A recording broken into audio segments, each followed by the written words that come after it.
朕留你全尸，已是天大的恩赐。那场寿宴，我误中催情药，只身于人。表姐，那是成王殿下的贴身玉佩，那晚护你清白的是成王啊！是啊，姐姐，你怀的定是皇子。大婚当日，父兄被推上断头台，外族满门被灭。我生下的一双儿女也被他推入莲花池。小玉，神武，若有来生，我定要你们血债血偿！我死后附身在玉佩上看参你。谢景约，这个我从未招惹过的男人，竟提剑入京，替我报了大仇。生前羞辱我，死后还要扬我骨灰泄愤。小姐，咱们还是快些回国公府吧。我重生了，重生在萧音设局救我的这一天。今晚根本不是意外。萧韵，你为了逼爹娘同意婚事，竟然在此处就开始算计我。我心慌的厉害，去给我买些蜜饯果子来。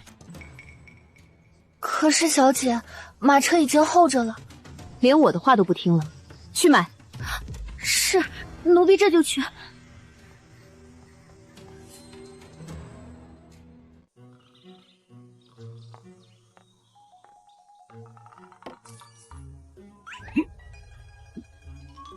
为我所用，我祝你名传千古。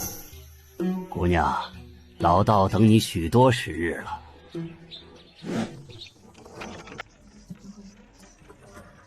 把你的衣裳换给我。啊，小姐，这大白天的，奴婢怎么能穿您的衣裳？换上。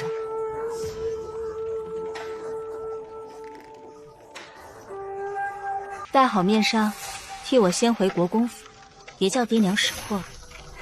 是，小姐放心，奴婢绝不露馅。宝翠啊宝翠，前世你替我去成王府送药，私通护卫，诛胎暗中，反咬一口害我清白尽失，害爹娘被你这小人活活杖毙。这一世，你便受这福分吧。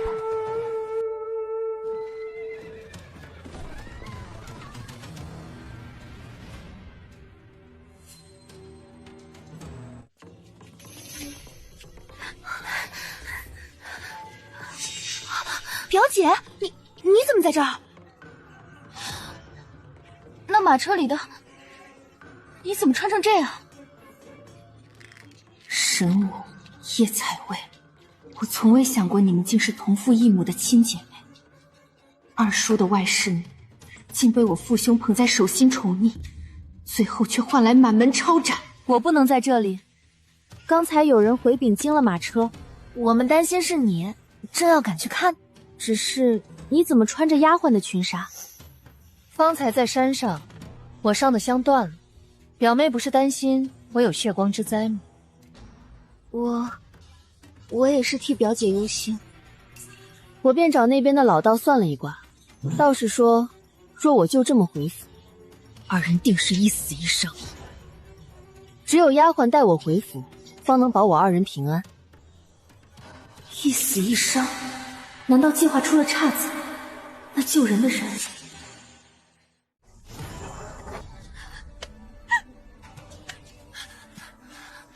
成王殿下，您的胳膊没事。臣女拜见成王，多谢殿下舍身救下臣女的丫鬟。若非殿下英勇，宝翠怕是已遭横祸。丫鬟，宝翠是个懂事的，她被殿下救命，臣女感念，愿将她献与殿下回府伺候，以便报答您的救命之恩。殿下救命之恩，奴婢愿当牛做马报答。滚！我不缺丫鬟伺候。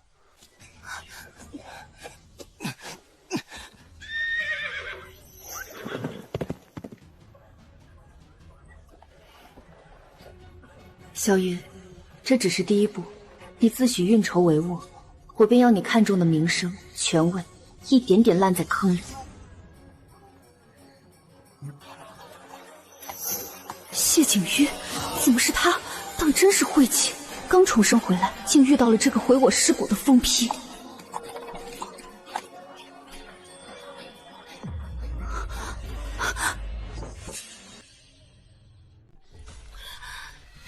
不拿了那混蛋的骨灰，我誓不姓沈。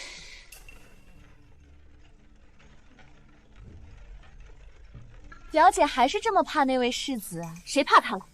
大伯父倒是挺喜欢他的，可惜大伯父和靖北王都手握重兵，再加上云家富可敌国的财富，皇上是断不会让两家结亲。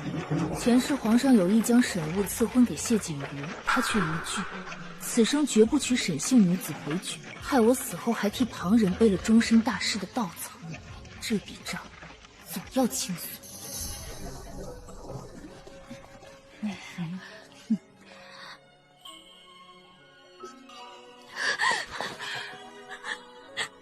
娘，你这孩子，出门连2个时辰都不到，倒像是许久没见似的。衣服也没换，也不怕郑国公夫人看了笑话。还是女儿好，喜欢黏着娘，不像我家那小子，一整天都瞧不见人影。沈夫人有2个贴心小棉袄，真是叫人羡慕。可惜女儿不能一直留在身边，总归是要嫁人的。咱们2府离得近，以后要成了一家人，来回方便得很。娘，郑国公夫人今日来，究竟是为何事？傻丫头，她是来替世子求娶你。求娶女儿？糟了！前世因为萧韵救我摔断胳膊，郑国公夫人知难而退。这一世萧韵救的是宝翠，提亲居然没有被打断。娘，您和爹爹同意了。等合了8字没问题，就正式定下来。爹娘虽舍不得你，但你早点嫁个知根知底的，爹娘也安心。爹爹呢？怎么不见他？成王为了救你的丫鬟摔骨折，你爹心有不安，进宫给皇上请罪去了。那大哥呢？你大哥出府办事，还没回来呢。娘，成王救了宝翠，我要把她送给成王，他没收。这丫鬟命贵，女儿庙小，容不下这尊大佛，还是送去庄子上容养吧。到底是惹了是非的，带走也好。夫人，姑娘，奴婢不要去庄子上，求您让奴婢留在身边伺候吧。行了，出门一趟回来，快去清洗一下。是，女儿这就去。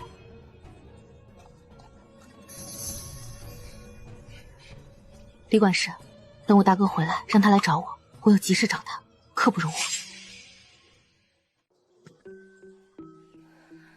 清医院，前世二叔借着表妹叶采薇孤苦无依的由头，用姑父的救父之恩逼我把这院子让出，结果他们踩着我父兄的白骨吃穿用度，倒说我容不下的。不是犯错的人才被送去庄子上吗？宝翠姐姐帮小姐躲过了血光之灾，怎么也被送走了？小姐就不怕庄子上的人欺负宝翠姐姐吗？倒是我疏忽了，你跟去伺候宝翠。小姐，奴婢多罪，小姐息怒。送她去庄子上。子渊，你现在委屈，前世我被下药神志不清，便是你扶着我送进萧韵的圈套。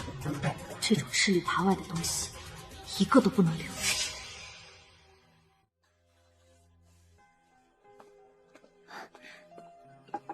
小姐喝口茶润润喉。前世宝翠怂恿我溜去私会萧韵，珊瑚却劝阻我。当晚，她便被萧韵的人溺死在莲花池。我记得你有个同乡在府里，叫什么名字？叫银串，在花园负责侍弄花草。带她来见我。前世珊瑚死后，唯有这个小丫鬟冒险在水池边烧纸，后来被母亲收留，终成1等中仆。最终为护沈家名节，用银簪伺候自己。你以后可愿跟着我？奴婢愿意。回去收拾一下，搬来和珊瑚一起住。小姐，世子爷来了。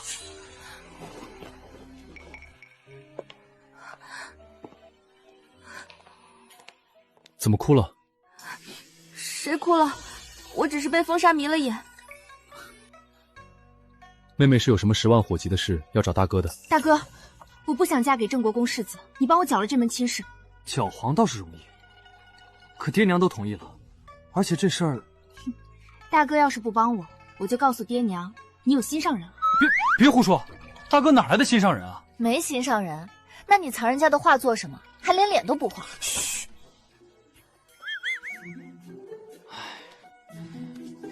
帮，大哥帮还不行吗？大哥既然喜欢，为何不上门提亲？威胁大哥，你真是长本事。哥，这一世，我绝不让你像前世那样被迫娶大嫂，带着遗憾和愧疚战死沙场。我的幸福由我来守护。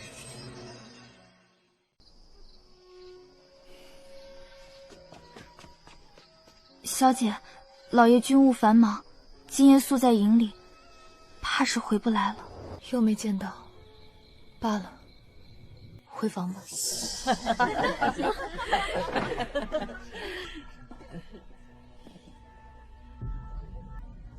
继祖母，前世就是你纵容二叔勾结南梁，害死我父兄，踩着大房的尸骨上位。祖母安好？昨夜睡得可好？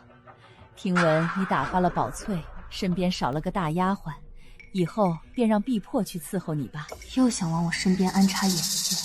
祖母果然最疼二姐姐，身边刚少个丫鬟，您就立马给补上了，唯恐照顾不周呢。我知道祖母疼我，但碧魄性子和珊瑚太像了，我喜欢红袖。祖母，您能不能忍痛割爱，把红袖赏给我？红袖是老夫人使惯了的，怎好给你？难得这丫头喜欢，一个丫鬟，我这做祖母的还舍不得吗？红袖，以后你就跟着二姑娘。昨儿多亏护国寺的道士替我解了灾，还没顾得上好好谢他。我今日准备再去一趟，妹妹们可愿与我同去？我今日还要练琴，实在不得空。表姐，我也得练舞。平日有好处便粘过来，如今倒是一个赛一个推得干净。路途遥远，你一个人去，娘不放心，我陪你。郑国公夫人，这大清早的，沈夫人，今日求娶之事多有变化，我特来商议。看来是大哥的手段绩效，他是来退回更替的。娘，您招待贵客，女儿自己去护国寺便是。那带足是你，早去早回。李叔，改道，去云家。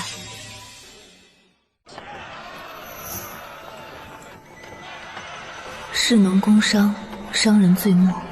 即便云家富可敌国，在这权贵遍地的京城，依旧被情满。爹娘成婚，是20万担粮草保住了将士性命，也保住了云家。可前世，萧允为了灭口，抄了云家几百口人，只流放了一个三表哥。三五哥，原来你还活着，还成了谢疯子的心腹。二姑娘来了，怎么没见夫人一起？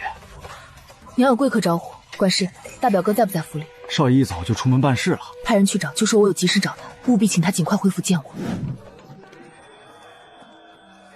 今儿怎么舍得一个人来看外祖母？你娘竟没拦着？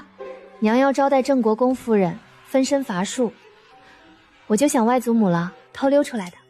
刚还和你外祖母商议你的亲事，准备给你在那18间铺子外再加几个庄子做陪嫁呢。前世我把这些陪嫁大半都拿去帮萧韵拉拢朝臣，结果却换来灭门之灾。神武曾骗我说我非爹娘亲生，我竟还动摇过。神婉啊神婉，你真是个该打的蠢货。外祖母，我只想一辈子陪着您。受委屈了，跟外祖母说谁欺负你了？没受委屈，就是特别想您。表姐来的正好，冀州刚送来了浮光锦，正打算明儿给你送去呢。前世送了云家身份不够穿这些，便送去国公府，最后风光全被神武和叶彩薇占了，却让我落了个炫富的骂名。这浮光锦太贵重了，我带一匹回去就行。表姐平日不是最喜欢这些，再说神武他们肯定也盼着。花好还需绿叶映，带多了反而寻常。剩下的你们先替我收着，毕竟好东西不能总让外人分了去。表妹，你让我查的这2件事，都非同小可，你连姑父姑母都没告诉我。没有确凿证物，那些人是不会承认的。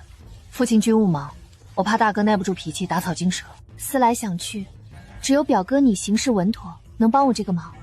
放心，我即刻派人暗中去查，一旦有了确凿的物证人证，定第一时间差人报你。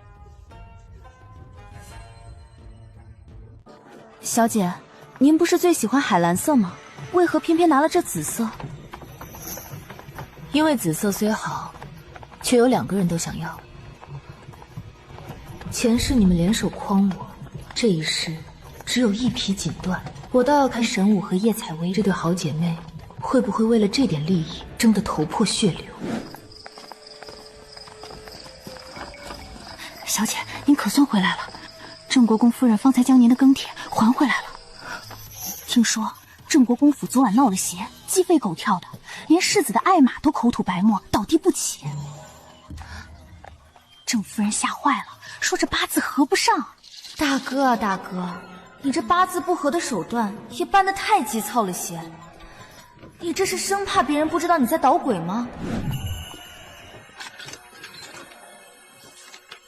奇怪，我明明放这儿了，塞哪里去了？多谢大哥帮我退亲。大哥，你嗓子不舒服？大哥，这儿还有客人在呢。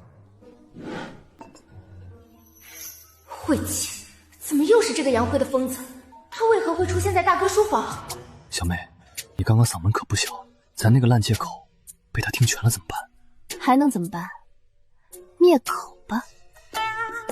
不愧是我妹妹，有气魄。你上，大哥去后山挖坑。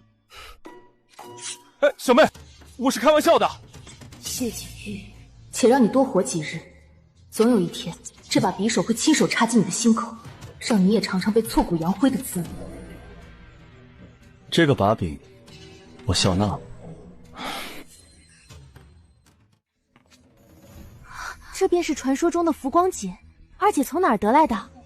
刚从云家拿回，云家虽富，却也只有这一匹。表妹最喜紫色，这匹就送你了吧。给我，表姐此话当真？我也是舍不得，但想到长公主府过几日办宴会，表妹若穿上浮光锦献舞，定能艳惊四座，觅得良缘。多谢表姐。神武，看你最疼的亲妹妹抢了你的风头，你心里这根刺扎得可还深？红袖，你可是我特地求来的，以后这些粗活让珊瑚做。那奴婢的差事是？我看中你绣活好，下月2位长辈寿辰，你且在这儿专心替我绣百寿图，事成之后还有重赏。别羡慕了，我更不会亏待你的。我不信任他，以后相处，你和银川别对他掏心掏肺。回府2日都没见到父亲，前世几个月后，边关便出了乱子，想必这时已经忙得不可开交了。除了父亲，最挂心的便是长姐沈瑜。前世她在永清伯府受尽屈辱，甚至丢了性命。这一次，我不会再让她跳进火坑。表姐，小姐，听小丫鬟说，昨儿傍晚三小姐去找表小姐大吵了一架，走的时候脸都气绿了。紫色浮光锦果然是最好的离间计，亲姐妹又如何，在利益面前照样翻脸。哼！表姐，一会儿咱们去逛街吧。好啊，三表姐去不去啊？我就不理会这些了，我今日要去看长姐。那我们也跟着去，看完大表姐再去逛街也不迟。这恐怕不行，我最近在练双面绣，今日特意去请教长姐，怕是没空。再者，我见表妹练武勤奋，刚还跟娘商量，想请内教房的副使来府里单独指导你。若你今日随我出府，怕是这番心意要荒废了。内教房副使，多谢表姐，表姐对我真好。应该的。既然请了，就再请个擅长弹琴的，顺便教教武儿他们，左右是一块儿教。不仔细，不如先让表妹学，待她学好了，回头再另请名师教三妹妹弹琴，到时候表妹也能跟着长长见识。这样也好。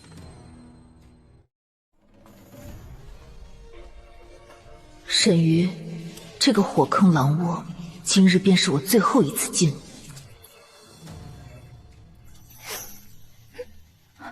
长姐，你哭了？没，沙子迷了眼。说，到底怎么回事？世子爷的表妹刚过来，不小心划破了夫人给世子爷亲手做的锦袍。世子爷不仅没怪罪表姑娘，反而当着众人的面数落夫人，说夫人欺负了那个狐妹子。娘给爹做衣裳是因为爹珍惜，给不在乎的人做，那是自讨苦吃。在他眼里，长姐亲手绣的一针一线，和外面铺子里10两钱一件的没什么区别。长姐，你这般耗费心神，值得吗？婉儿，我知道。为这人不值得伤心，别在屋里闷着了，跟我出去逛街。婉儿，我还有活计。走。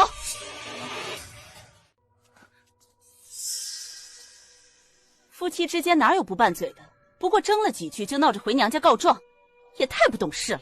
方才是我不小心划破了表哥的袍子，我给表嫂赔不是，表嫂莫要生气。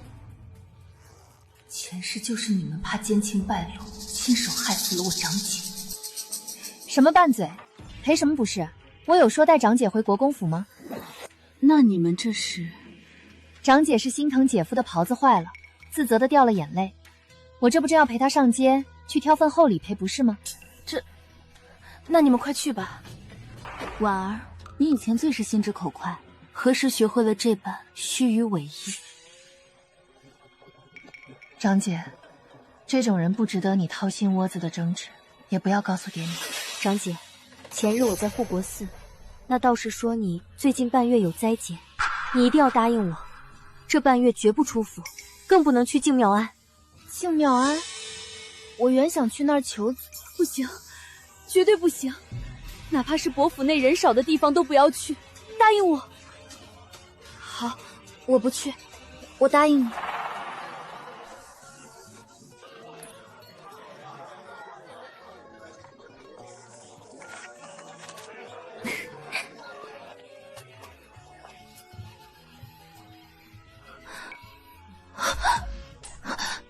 长姐怎么了？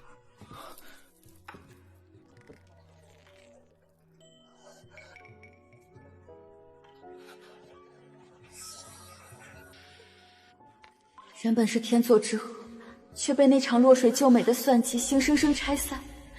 长姐眼看着他回京成亲，心里该有多疼。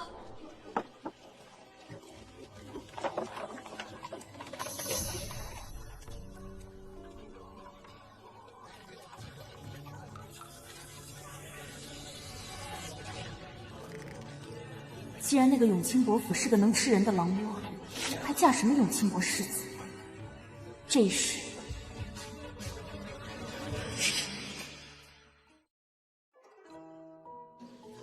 前世叶采薇就是凭着这支舞在牡丹宴上艳惊四座，而我10岁前只配当个药罐子，学不了这些琴棋书画。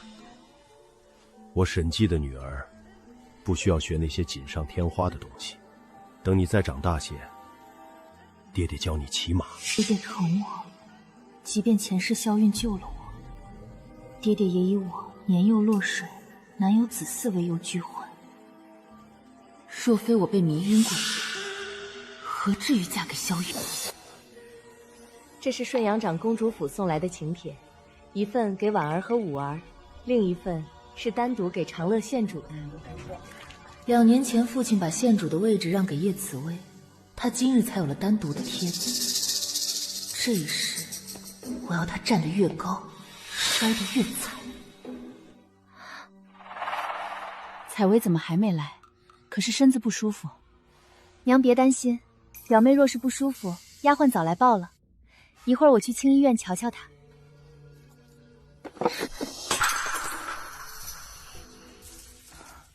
表妹这是怎么了？身体不舒服？表姐，你送了我浮光锦，又请了名师教舞，我本该高兴。可我翻遍了首饰匣子，竟没有一样能配得上这衣裳的。这样去宴会，岂不显得头重脚轻？神武有了心头事，你便坐不住了。到底是个登不得大雅之堂的私生女，贪得无厌。我当是什么大事？既然没有合适的，我陪你去珍宝阁买便是。可我手头的银钱不够，不让你花钱，我送你。多谢表姐，表姐对我最好了。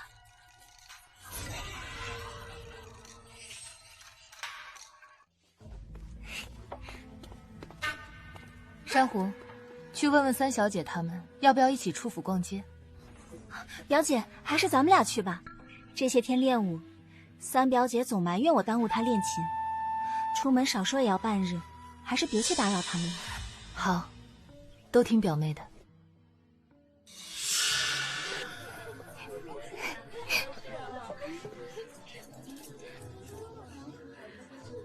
表姐，这2套我都极喜欢，你觉得哪套衬我？若不是一眼瞧是非买不可的，都算不得真喜欢。表妹不如随我去3楼瞧瞧。3楼？表姐是说我可以去3楼选？我既然说了送表妹首饰，便只要你喜欢，不拘价格。长乐县主好眼光，这套紫乌兰首饰要价3666两。表姐，就这套了，包起来。小姐，您对表小姐也太好了，您自己都没买过这么贵的首饰呢。姑父为父亲挡剑而死，表妹从小便没了双亲，只要她过得好，我怎么做都是应当的。名声这东西，这一世我成全你，我倒要看看你大房背着全京城最厚道的名声，二房这个私生女如何在这点宠杀下立足。二姐，听闻你今日送了表妹一套价值不菲的紫玉首饰，你眼里是不是只有表妹，什么好东西都禁止她？这是哪里的话？祖母平日说的话，你们莫不是忘了？表妹失户失势，虽说父亲疼她，但外人不信。我连县主之位都让了，一套首饰算得了什么？表妹到了年纪，不打扮得体，如何说一门好亲？你们就莫要与她攀比了。二姐姐最大方了，我也想要，你不能厚此薄彼。别说你想要，我自己也想了，奈何钱只够买一套的，只能委屈自己，先紧着表妹了。可今天出门，二姐姐怎么不叫上我们一起？我出门前特意想叫上你们，可表妹说你们要练琴练舞，怕耽误了你们，硬是不让叫。这个寄人篱下的小人，竟敢在背后吃独食，爬到我们头上作威作福了。出府一趟乏了，就先不留妹妹们。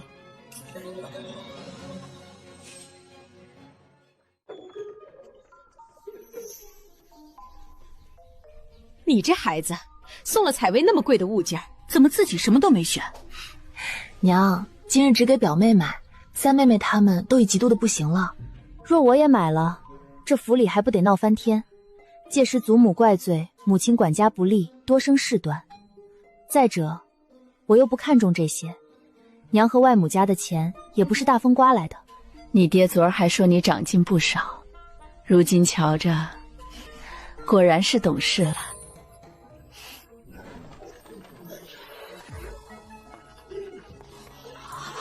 那是浮光锦！天哪，还有那一整套紫玉首饰！神武，若非二叔为了叶采薇的前程警告过你，以你的脾气，现下怕是早就撕烂他这身衣裳了。怎么没瞧见昭平伯世子？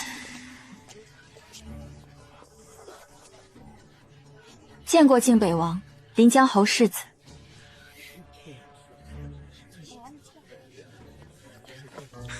景月，你们表兄妹感情这么差吗？见面都不打招呼的。谢景月，这一段不堪回首的债，我迟早跟你算清。10岁那年，我错认他为三表哥，在大街上热络的喊他，沦为全京城的笑柄。他却借此生前休我，死后扬我骨灰。你留在此处等候，若瞧见了昭平伯世子，便将他引来。是，奴婢这就去。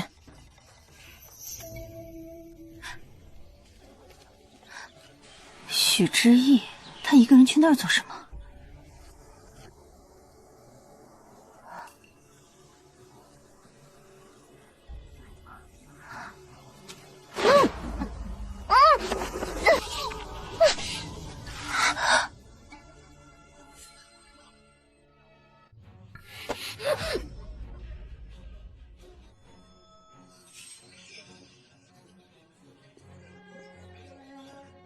谢世子，没能喝上你的喜酒，我们夫妻补敬你一杯。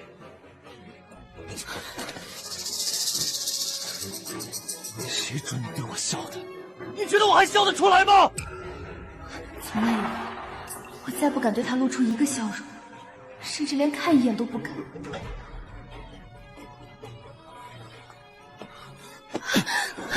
你答应等我守孝完，从边关回来再上门提亲。你为什么要出尔反尔？你就这么迫不及待嫁人？你就那么喜欢他吗？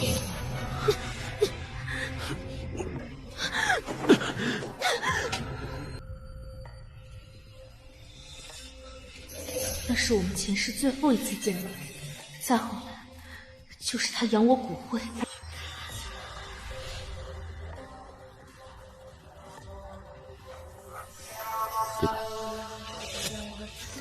表哥，你别乱来！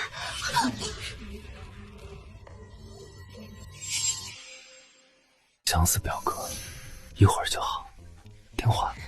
表哥，今儿就放过我吧，名门千金们都在，我还要跳舞呢。跳给谁看？你还想嫁给别人不成？放心，表哥清醒，疼不着你。有人来了，表妹快走！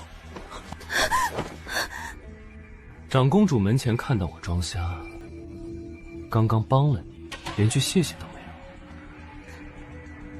你在怕我？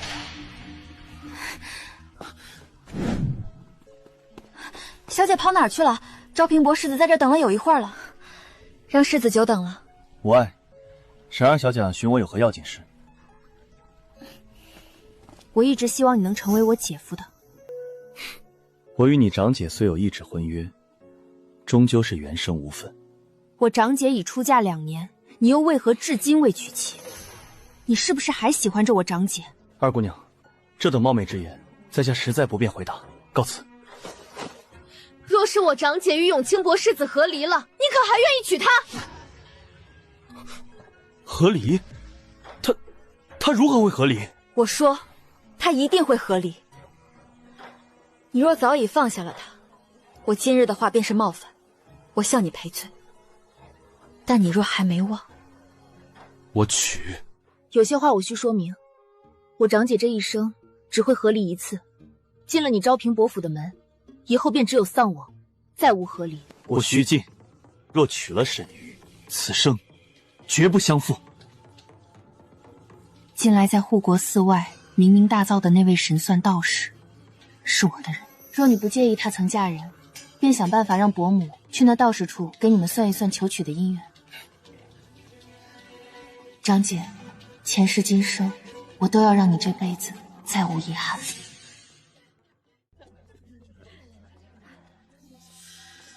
听闻今儿三姑娘又和魏四姑娘吵翻了，两人现在是针尖对麦芒。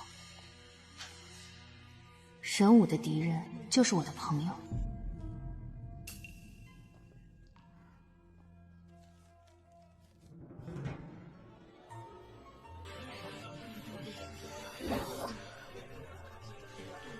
表姐，我这就上台去。别急，再过。为何？这会儿正是时候，多找些人给你做陪衬，岂不更能显出你的好？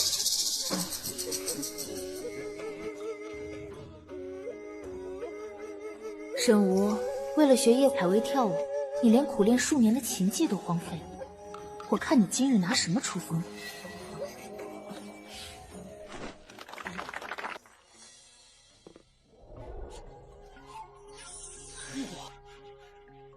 在这帮平庸的人之后跳，当真是眼睛四座。今日牡丹宴，诸位才子佳人以牡丹为题作诗一首，最出彩者，本宫重重有赏。这一首诗28个字，二叔找人润色了27个，能不好吗？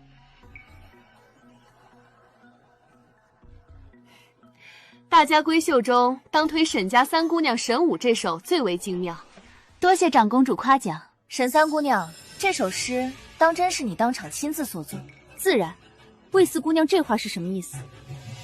长公主殿下，臣与方才在花园闲逛，刚好捡到了这张纸条，上面的诗句竟与沈三姑娘这首一字不差。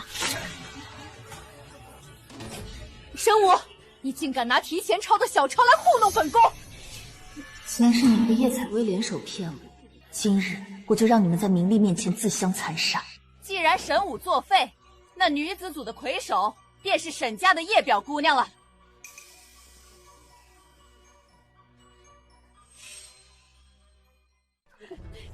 沈二姑娘，有人请您去桥边说话。是什么人要见我？那人不让说。回去告诉那人，若是真有要事寻我，便大大方方去定国公府头帖。这般私下相约，没得传出闲言碎语，有损我定国公府的名声。表姐，你当真不好奇是谁家少爷找你吗？我无不可对人言之事，何须避人耳目？今日多亏了表妹，若不然咱们定国公府的脸面可就叫某些人丢尽了。等回了府，我定亲自向祖母替你请赏。表姐说哪里话？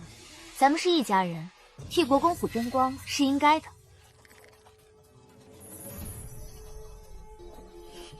到底是哪个贱人把那首诗泄露出去的？等我查出来，定叫你生不如死！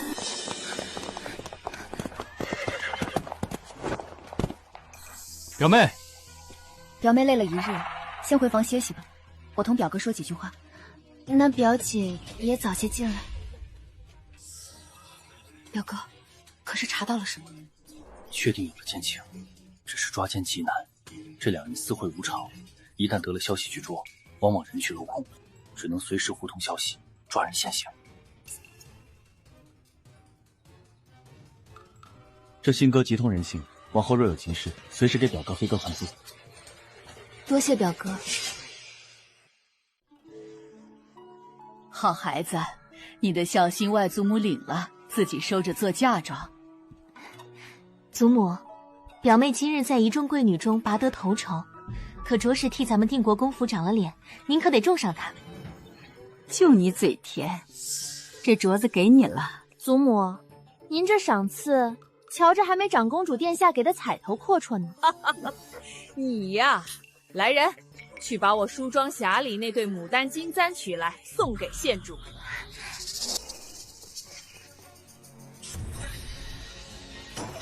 孽障，在场公主府弄虚作假，丢尽了我沈家的脸面。祖母，女儿冤枉，是有人陷害女儿。住口！即日起，罚去佛堂抄写家规100遍，不抄完不得出房1步。哭什么哭？你老实告诉我，那首诗除了你和写诗的人，还有谁见过？在父亲手里放着呢，我身边只有喜鹊见过。喜鹊全家身契都在我手里，他不敢。还有谁？还有叶采薇，那日她曾来过我书房，在桌案边站过片刻，我及时将诗稿抢了回来，不知她有没有瞧见。原来是这小人，他敢踩着你扬名，我绝不饶他。红袖是老夫人给的人，虽不信任，但进出不带着她，难免惹人起疑。好在也无需忍她太久。表姐，三表姐如今在佛堂罚抄家规，我们做姐妹的，要不帮着她一起抄吧？在牡丹宴上大出风头，如今怕得罪神武，还想拉我下水。我也想帮三妹妹，但罚她的是祖母，若帮着抄，那是忤逆祖母。表妹你可不同，你在宴上夺魁，祖母欢喜你还来不及，你若去帮，祖母知道也不会罚你。四妹妹、五妹妹，你们觉得呢？二姐姐说的在理，我们可不敢忤逆祖母。那便辛苦表妹一人了。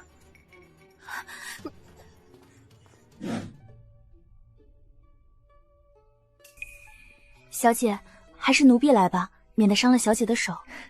得亏有你，不然我这手都要扎烂了。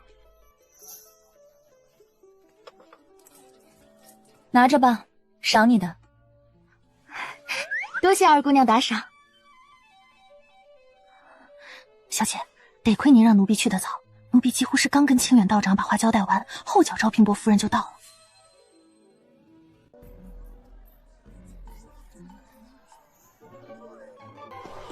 道长，听闻你算得极灵，请给令孩算算这姻缘如何？如何？为何叹气？令郎会娶一个和离妇，若是横加阻挠，令郎以后怕是要孤苦一生。胡说八道！我儿子乃是堂堂世子，怎可能娶个和离妇？夫人莫急，这姻缘虽差了些，但财运官运极好，府上7日之内必有一场高升之大喜。妖言惑众！姑娘，那昭平伯夫人回去的路上，哭得那叫一个伤心，只埋怨世子是故意在气她。老爷，您这般慌张是要去哪儿？户部侍郎老夫人突然病重，怕就这2日的事了。有实权的高位空缺，我得赶着去打点保举。让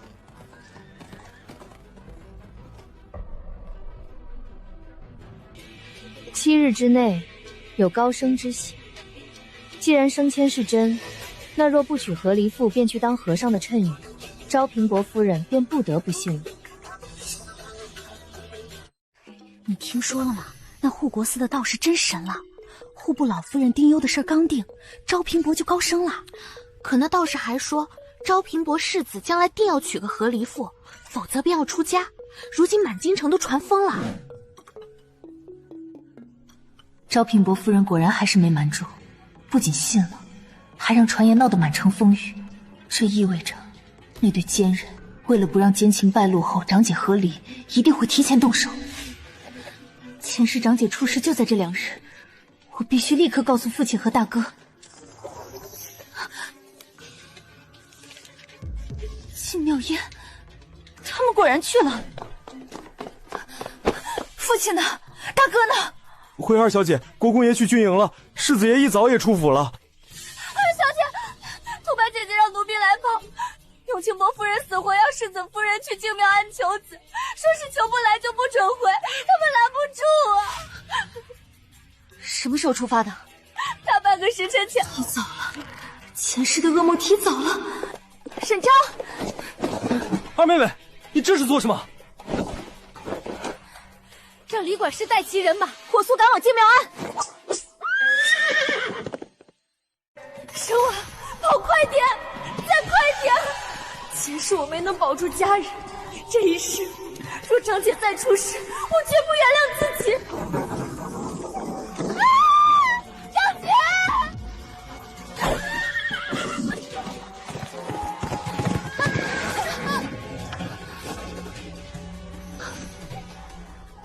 你疯了吗？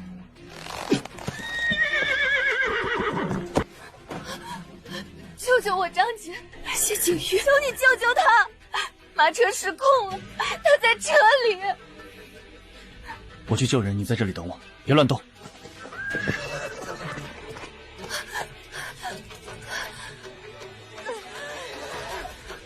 活着，都还活着。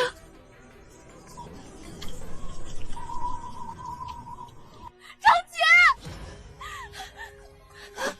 婉儿，救我的靖北王世子，他在最后立刻把我带出了马车。没事了，已经没事了。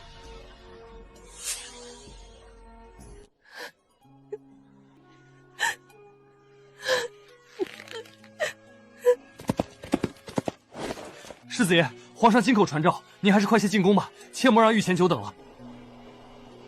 你留着，送他们安全回府。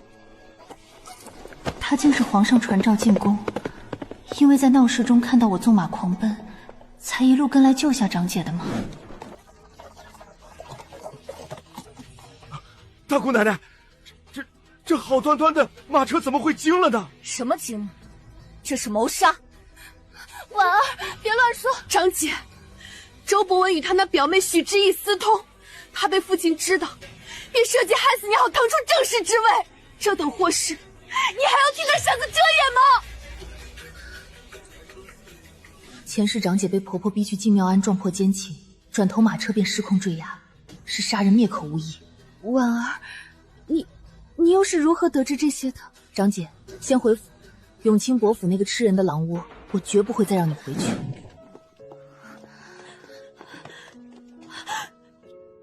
这到底是怎么了？快去请大夫！今日多谢你家世子爷。世子爷的吩咐，属下不敢怠慢，告退。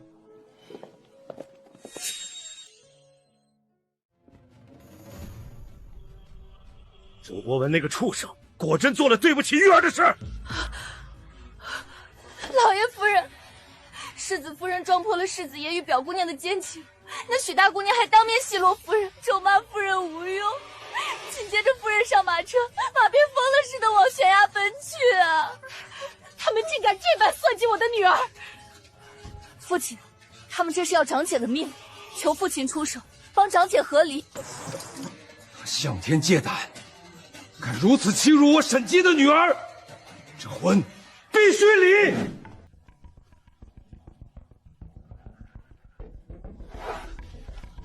小姐，外面来人了，是永清伯世子。他听闻大姑奶奶受了惊，急哄哄的来府里，说是要接大姑奶奶回去。担心？他是赶着来看长姐死不死透吧？来得正好。今日他不留下和离书，就别想走出定国公府的大门。二小姐，您来迟了。大少爷得知姑奶奶险些落崖，把永清伯世子狠揍了一顿，正要逼他写和离书，结果被二老爷死死拦住。那周世子趁乱跑了。我哥他人呢？大少爷已被老夫人传去寿安堂训斥了。做事莽莽撞撞，金马一事只是婉儿的猜测，毫无实据，你便把人打了逼写和离书。若是误会，日后定国公府如何收场？误会？捉奸在床也是误会吗？祖母永远只看利益，何曾真正在乎过大房长姐的死活？大少爷确实冲动了。我看周世子是个知礼的，鱼儿嫁过去2年，他也未纳妾，与表妹之事，许是有小人挑拨。倒是二小姐信口开河，这般做派，是不想要国公府姑娘名声了。二婶的意思是，长姐亲眼瞧见夫婿与表妹浓情蜜意，是在撒谎了。眼见不一定为实，许是气头上看错了。你这般无凭无据败坏姻缘，可曾想过府里别的小姐？我不会把自己的名声看得比长姐的命更重。放肆！定国公府不止你一位小姐。三妹妹在宴席上被当众揭穿时，怎么不想想定国公府还有别的小姐？你二婶说你2句，你倒是学会顶嘴了。云氏，这就是你教出来的好女儿。我只是替长姐心寒，她险些摔得粉身碎骨，府里长辈却宁愿信周家的说辞，也觉得她在说谎。二姐姐这般笃定，是手里有证据了？有本事你就拿出来啊！放心，证据我自会亮出来。娘，长姐方才睡下了，恐睡得不安稳，我们去陪着她。哼！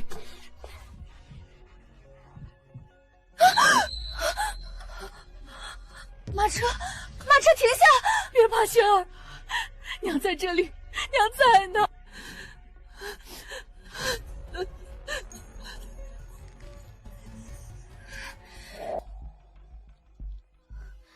小姐，外面关于大姑奶奶要和离的事儿已经传开了，说的十分难听。怎么传的？大姑奶奶对徐静余情未了，因得知徐静有娶和离妇的传言，便动了心思，欲看周世子与表妹说话，便诬陷他们有奸情，好找由头和离改嫁徐世子。好歹毒的手段，杀人灭口不成，就往我长姐身上泼脏水，指鹿为马，当真是该死！无耻之徒，老子这就带兵踏平他永清伯府！大哥，别去，流言传得越盛，对我们越有利。小妹，你当真有证据？有，只是一时间大活人不好取。大活人？什么大活人？且等着吧。他们既然造了这等谣，明日便又会摆一副宽宏大量的嘴脸来迎长姐回去。定国公留步！博文那孩子的事儿，这其中定有误会，容我解释二三。哼！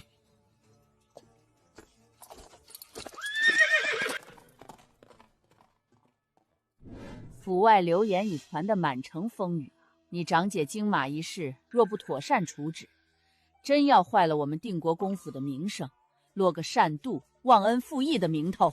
你给老身消停点，少去前院添乱。说到底，你不过是怕长姐和离耽误了沈吴的婚事。爹娘都在前院，二叔二婶也在，祖母还有什么不放心的？祖母放心，我会去看着二姐姐的，绝不叫她胡来。昨日之事真是误会啊，我那侄女之意不小心扭了脚，博文不过是顺手扶了一把，谁知就落入秀儿眼中，起了嫌隙。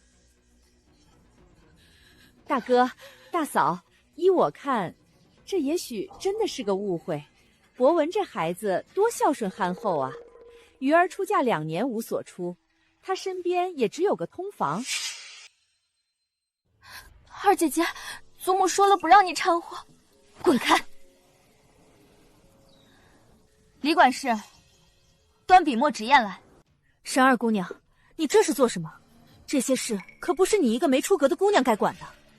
我长姐险些被你们害得粉身碎骨，我做妹妹的讨个公道怎么呢？你说周博文只是扶了许大姑娘一把，自然是扶了一把，只是扶一下，应该扶不出一个孩子来吧？他怎么会知道知意怀孕的？这事明明瞒得死死的。定国公，你就由着你女儿这般凭空捏造，往我永清伯父头上泼脏水吗？泼脏水？既然你们觉得是污蔑，那我们今日便将这桩事状告到刑部。刑部只要传许大姑娘前去问话，一把脉便知。要是她没有怀身孕，我所有的指责都是污蔑，不正好还她和世子清白吗？我信口胡诌，毁人清誉，大不了刑部治我一个污蔑之罪，我都不怕。永清国福夫人怕什么？你是直接认罪，还是去刑部再认？押去刑部。定国公，当年博文救鱼儿一命，不得不娶她过门。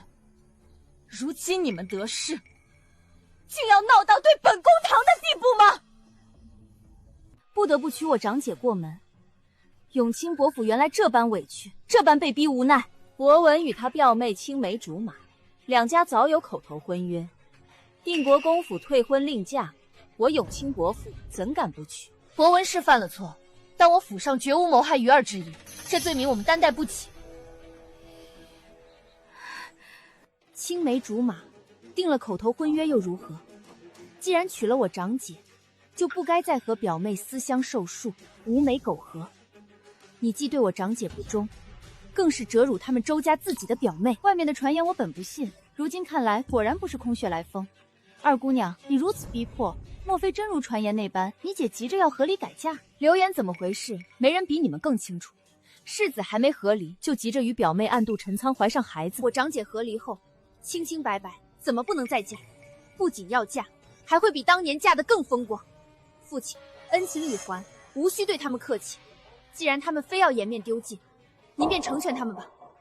带去刑部，写和离书，写。李管事，带人去永清伯府取长姐的嫁妆，一件不落，全部带回来。你长姐夫与表妹珠胎暗结的事，你昨儿怎么不告诉大家，非要闹到前庭才肯说？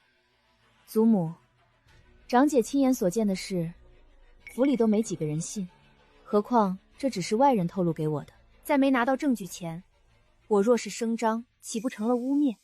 且府里人多口杂，万一走漏风声，让周家戒备，长姐如何能顺利拿到和离书？别人透露给你，你便信？二姑娘何时这般好骗了？若是哪天有人告诉二婶，说有人要对二叔、对三妹妹不利，二婶敢不信吗？鱼儿是命苦啊，退了昭平伯世子的婚，落得如此境地。如今倒好，那清远道长说昭平伯世子命中注定要娶和离妇。祖母，我方才在前院不过是故意气那永清伯夫人，您不必当真。当年长姐落水被救，昭平伯夫人立刻上门退亲。如今若是他们不亲自3查6理上门提亲，我爹娘绝不会将姐嫁过去。这事，父亲交代了，不许府里任何人非议。我竟然真的和离了。大难不死，必有后福。这2年你受大委屈了，如今能脱离苦海回来，娘这心里高兴。娘，我总归是嫁过人的身子，再和婉儿挤在一起总归不方便。您还是在府里给我寻个偏僻空闲的院子，我也想过得清静些。长姐不用搬，等过阵子叶采薇出嫁了，我便搬回我原本的清怡院去。这明月院本就是你的。你这孩子净说胡话，你比采薇还大几个月呢，要嫁人也是你先嫁。嫁人有什么好的？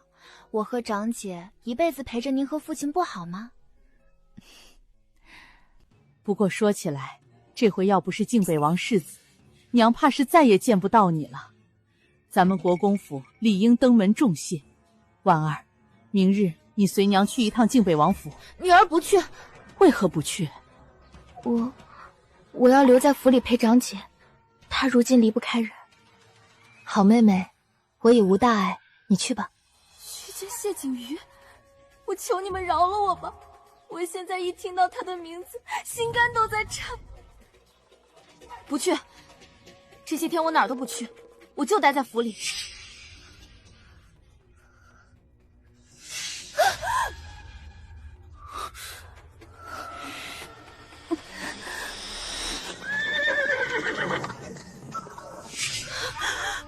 谢景瑜，前世你毁我清誉，扬我骨灰，可这一世，你却救了我长姐。一命抵一愿，你救了长姐，那你扬我骨灰的仇便一笔勾销了。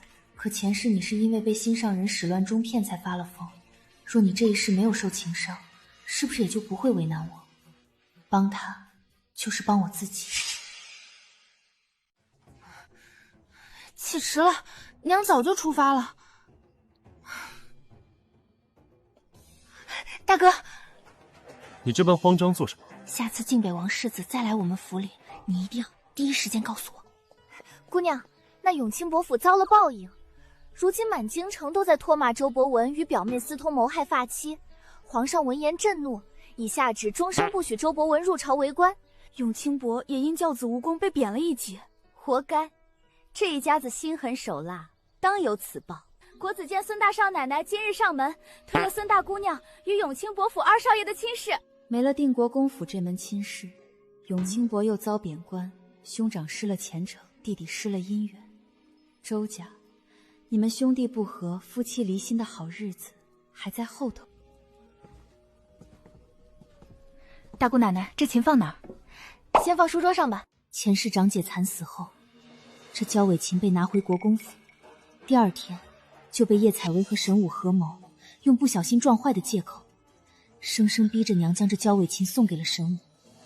如今长姐安好，你们若还敢觊觎，看我不扒了你们的皮！姑娘，不好了！表姑娘在花园里不小心撞坏了三姑娘的琴，三姑娘发了好大的火，把表姑娘都骂哭了。长姐，我过去瞧瞧。去，想办法引我娘过来。等我守势，就照刚才说的办。娘，你怎么在这儿？长姐刚才吐了药，正有急事寻你呢。那我先去你长姐那儿，待会儿再去劝你表妹。表妹那里有我呢，娘快去吧。表姐，我当真不是故意的，我赔给你就是。赔？这琴值1000两，你拿什么赔？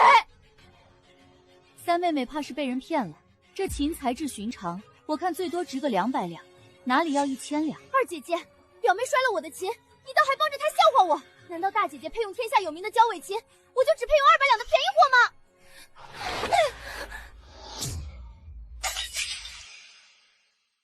你就算再生气，也不能动手推我吧。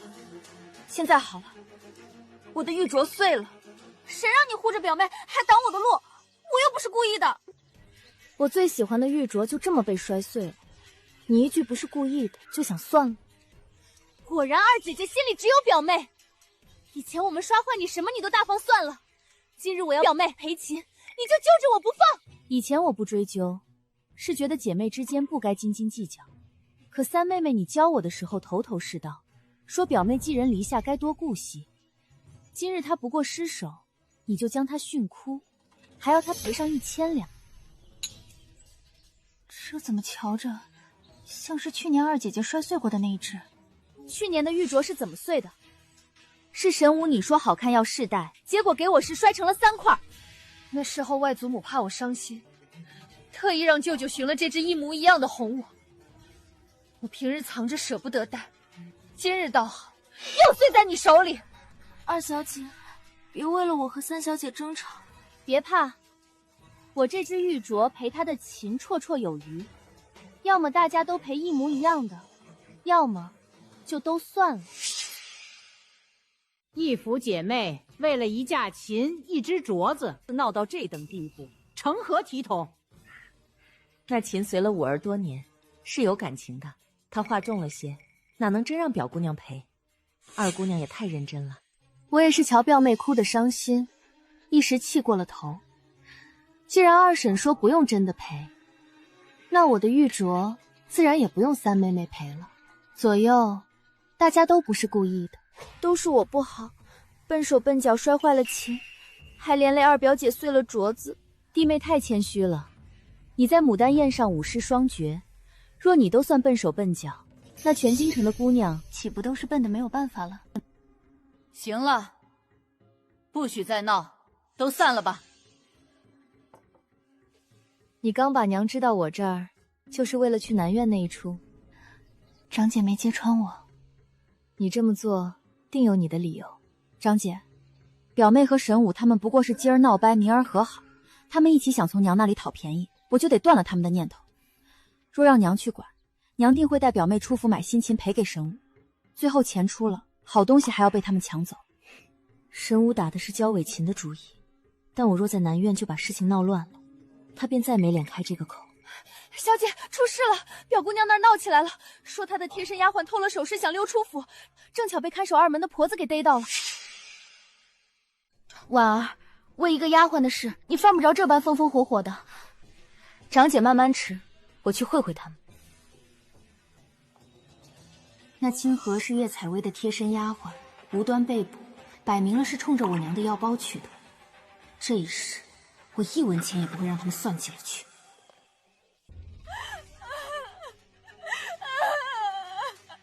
把这手脚不干净的丫鬟给我拖下去！姑娘，救救奴婢！外祖母，清河没有手脚不干净，那些首饰是我让他拿出去变卖的。你平白无故让丫鬟卖首饰作甚？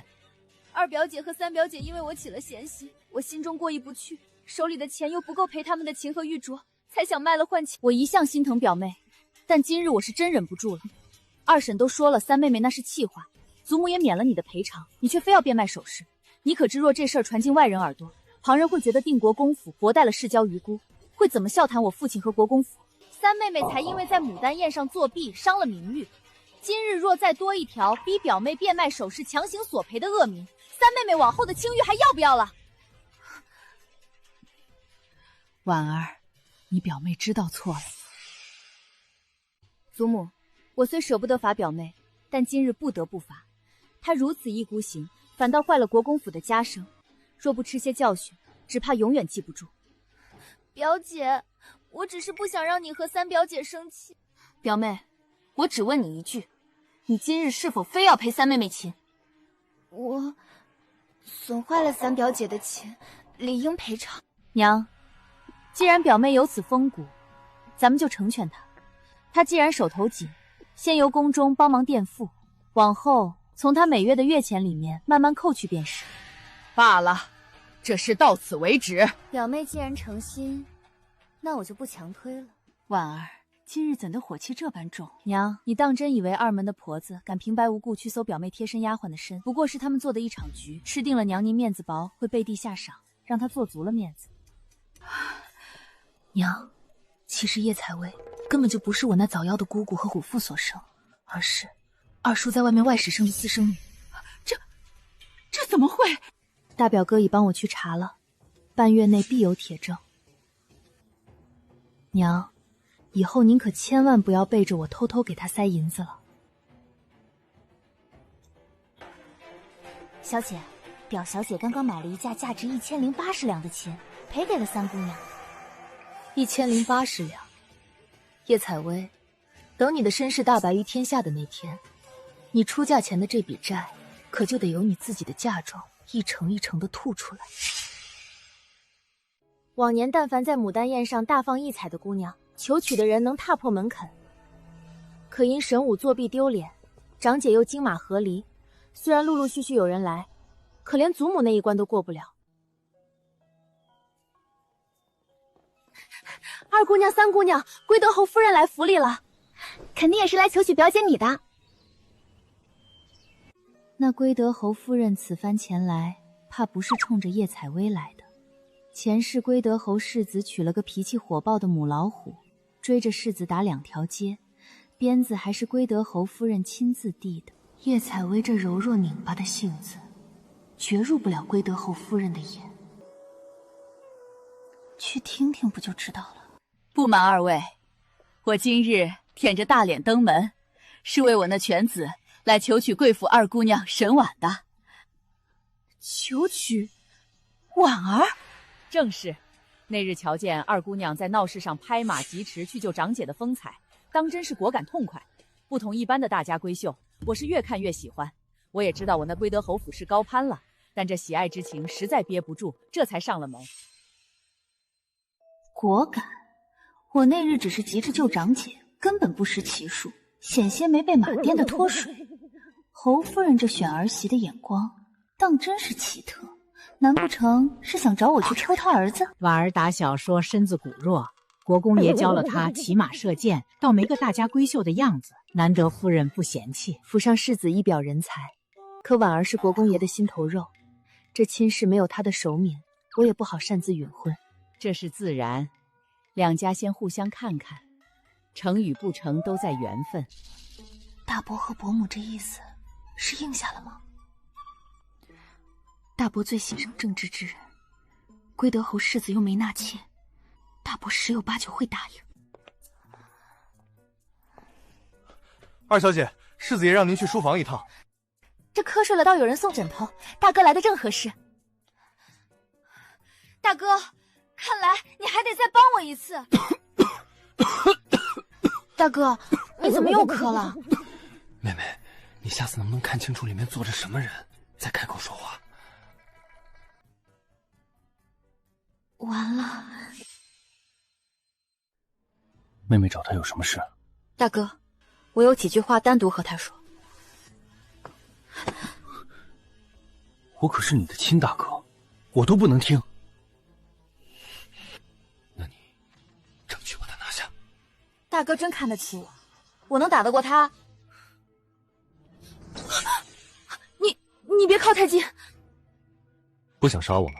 晋北王世子说笑了，我大哥都杀不了你，何况是我。所以我还活着，是你杀不了，不是不想杀。怎么会呢？你救了我长姐，是我们国公府的大恩人，感激还来不及。那你要和我说什么？还特意支开你大哥，莫非是救命之恩，想以身相许？世子说笑了，救命之恩，一命还一命。你要把自己的命给我？不，我还的是你母妃的命。我母妃？下个月初5，千万别让你母妃去兴国公府贺寿，否则她会坠井而死。珊儿姑娘，本世子倒不知你还会算命。兴国公寿宴前几日，京都起大暴雨，太庙会被雷劈中，倒塌一角。等这场雨过后，世子再决定信与不信，也不迟。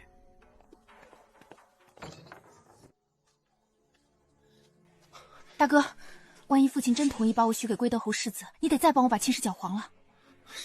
上回就算了，再来一次你名声还要不要了？再说了，归德侯世子人品正直，哪里不好？帮，但这绝对是最后一次。不过，这回可不能再像上次那样，把人家府里弄得鸡飞狗跳，一看就太假了。大哥，你上回戏演的太过了。你大哥做事是那种没分寸的人吗？我上旨给郑国公的坐骑下了一包泻药，至于他们府里鸡飞狗跳、马匹口吐白沫那些乱七八糟的事儿，可不是我做的。不是你，那会是谁？我要是知道，连下药都省了。不是大哥干的，郑公府鸡飞狗跳，总不成是郑世子自己做戏，或者是萧韵。他为了娶我，暗中使绊子也不无可能。姑娘，方才老夫人把国公爷叫了去，商议妥了，说是若归德侯夫人再登门提亲，咱们国公府便应下这门亲事。能入父亲法眼的人不多，这归德侯世子必是个好的，长姐为你高兴。还好让大哥暗中帮忙。不过，世子爷天不亮就被国公爷使唤出京办军务去了，说是要4、5天才能回来呢。大哥这天怎么偏偏在这时候塌了？我总不能指望萧韵帮我搅黄这亲事，得另想办法。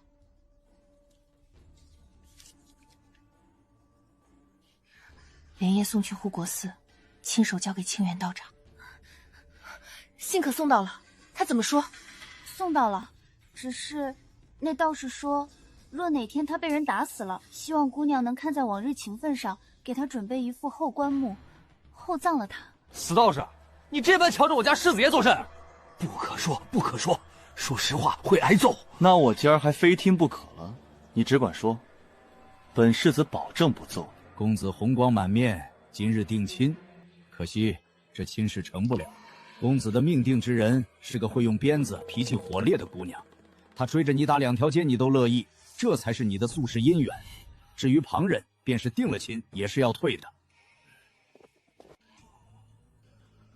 归德侯夫人不是刚送了拜帖吗？人呢？回去了，这亲事成不了了。不是来提亲的，怎么连见都不见就走了？归德侯夫人路上听闻，那护国寺的神算道士给世子算了一卦，说世子命定之人是个厉害的角色，若强行与婉儿定亲，最终也是要退婚的。侯夫人胆小，又信那道士的名声，怕退亲结仇，硬是把拜帖收了回去。归德侯世子那孩子倒是不错，只是他与婉儿无缘罢了。亲事没成，总好过定了再退，传出去更难听。祖母只觉得惋惜，可娘却在害怕。长姐已经被永清伯府那群畜生毁了，爹爹手里的兵权和外祖家的财富如烈火烹油，娘是怕我也成了别人争权夺利的牺牲品。婉儿，这2门亲事没成，说明缘分不到。你放心，娘和你爹定会再给你物色更好的，尽早定下来，娘才安心。娘，这倒也不必如此急切。长姐，护国寺的清源道长救过咱们，我想着明日去当面道谢。你在府里闷了这么多天，陪我一起去散散心好不好？我实在不想出门。去嘛，长姐，就当是陪陪我。去护国寺，我也和你们一起去。好啊，听说那道士最善观面相，表妹，你正好让道士算算你这大富大贵的真伪。我可不敢算，万一算的不好，自己吓自己。表妹，咱们还是去逛街买首饰吧。娘，咱们先去大雄宝殿上香祈福，待会儿再去道谢。姑娘放心，信已送到。我已经让道士打好配合了，就等娘去算那一卦，彻底让娘歇了给我定亲的心思。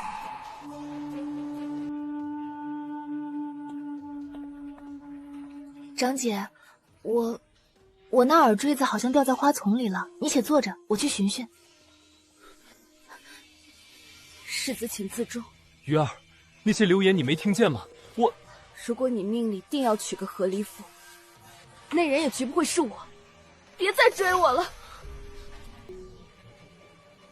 长姐终究还是不敢抱希望，她怕自取其辱，却不知道有些诚心是需要时间来磨的。娘，你怎么不等我就自己算了？可是算得不好。婉儿，那道士说你命里有大劫，只有3个月时间了。3个月？3个月，虽然时间紧了点儿，但也足够娘和你爹给你挑门最好的亲事。咱们必须尽快把你风风光光的嫁出去。什么？娘，道士到底跟您说什么了？清远道长说，你命中有一大劫，必须在3个月之内出嫁，否则便有性命之忧。性命之忧？当初不是商量好说1年内不宜成婚吗？这死道子竟然擅自改了戏，这哪里是帮我，这分明是在坑我。清远道长，您真是有一张能颠倒乾坤的好嘴啊！消消气，二姑娘且消消气。为什么不照我说的办？我让你说我1年内不得成婚，你倒好，说我3个月内不嫁就会死。你是嫌命太长了吗？老道也想赚姑娘这份银子啊，可刚才您的丫鬟前脚刚走，后脚老道这脖子上就横了把剑。那人说了，老道若敢不按他的话编，现下就让老道身首异处。谁？到底是哪个混蛋跟我过不去？老道方才掐指一算，那杀气横秋之人，应是姑娘的未来夫君。我未来夫君？清远，你手指头被门挤了吗？此乃天机，不可泄露。总之，姑娘出嫁后，别忘了替老道出这口恶气便是。婉儿，快来，府里出大事了，表妹闯祸，咱们得赶紧回府。叶采薇，她又做什么妖了？表小姐方才在园子里不小心冲撞了康王府的云环郡主，还不慎毁了康王府准备献给皇上的9封血祭图。果然是这件事。前世这画被毁后，康王府逼着娘拿云家收藏的富春山居图去抵，结果康王府舍不得献真迹，弄了副赝品给皇上，最后东窗事发，将黑锅全扣在云家头上。看来有些人是算准了外祖家有绝世名画，非要把云家拉下水不可。舅母，我又闯祸了，那可是要献给皇上的传世名作，我赔不起啊！别哭了，总会有办法的。采薇这回太不小心，一般的画也就罢了，可那是黄老的绝笔，若没个更好的由头或更好的画去赔，康王府绝不会善罢甘休。听说云家消息不灵通，收藏也封。大嫂，不如让云家帮着打听打听，看谁府上有同等分量的画，看看能不能请国公爷出面，让人忍痛割爱。二婶儿，您就直接点名要云家的富春山居图得了，何必绕这么大个圈子？我记得外祖父临摹过黄老的画，收藏中或许有真迹，不如这就带表妹去云家问问。表妹，别哭了，与其在这儿哭，不如随我去外祖家求求情。采薇眼睛都要哭瞎了，就别让她折腾了。婉儿你自己去便可。是啊，这般模样去云家，没得吓坏了老夫人。正是要表妹哭着去才好。外祖母见她这般可怜，即便那画是外祖父的心头肉，她也舍得拿出来了。若她待在家里，外祖母只当我沈婉去要东西，未必应允。走吧，表妹，你闯的祸，总不能让定国公府的名声替你挡着，你得亲自去求。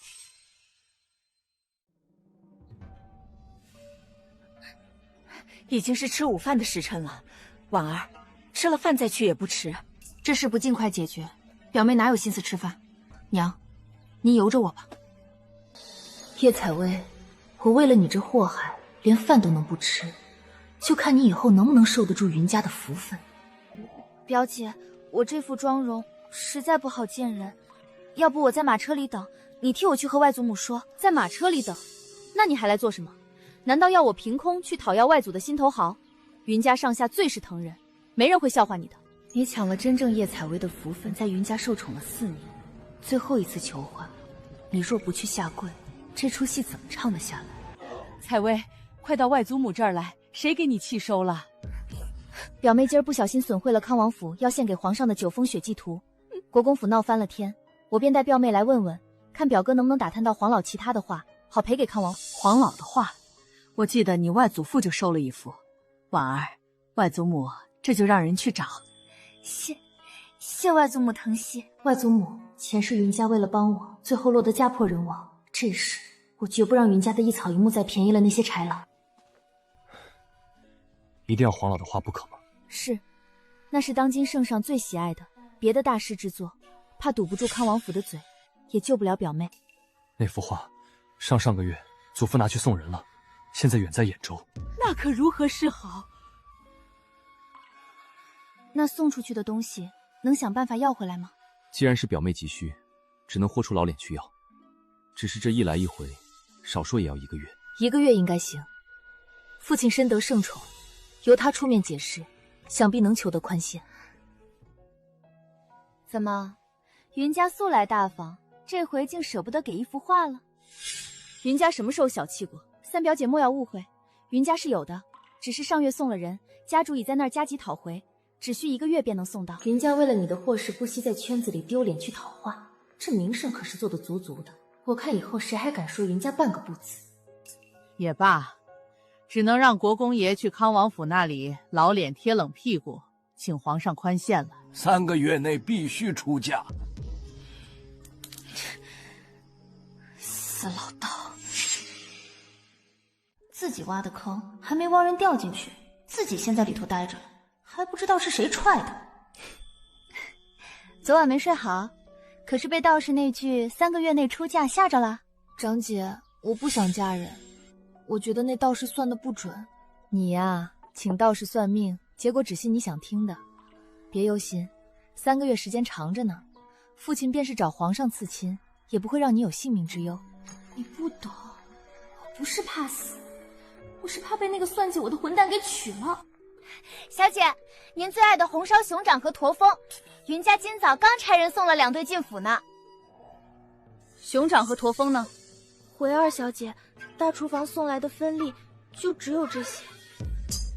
去问，云家今早送进来的东西去哪儿了？娘，云家送来的熊祥，您让二叔拿去送人了。娘怎么会做这种事？大厨房没给你们做，不仅没做，连根毛都没瞧见。哎呀，大嫂，这脸色怎么这么难看？弟妹怎么这个时辰过来了？差点忘了，我家老爷在县职上快3年了，想往上动一动。正巧今早云家送了些新鲜紧要的熊掌和驼崩，老夫人便说让老爷拿去送礼打点。我这一忙就给忘了说，这不赶紧来补个口信儿。先斩后奏，拿着我外主家的东西去给二房卖官，真当我娘这当家主母是死人吗？二老爷的仕途自然要紧，但这种东西以后还是提前商议的好。大嫂说的是，不过老夫人也是心疼孩子，想着先紧着老爷，就不打扰了大嫂用膳了。大厨房的管事若是连谁是主子都分不清，这种人留着也是祸害。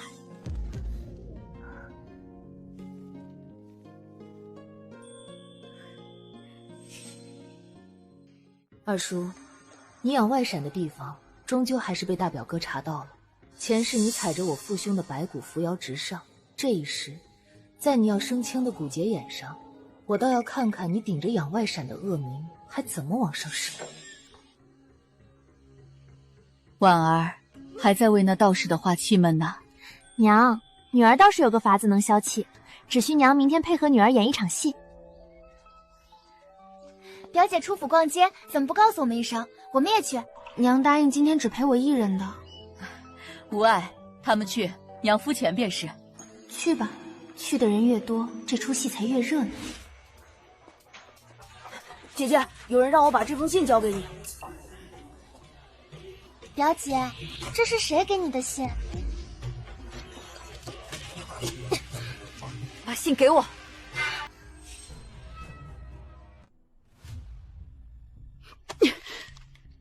娘，爹爹绝不是这样的人，这上面肯定是胡说的，您别信。我觉得大伯母有权知道真相，万一是误会呢？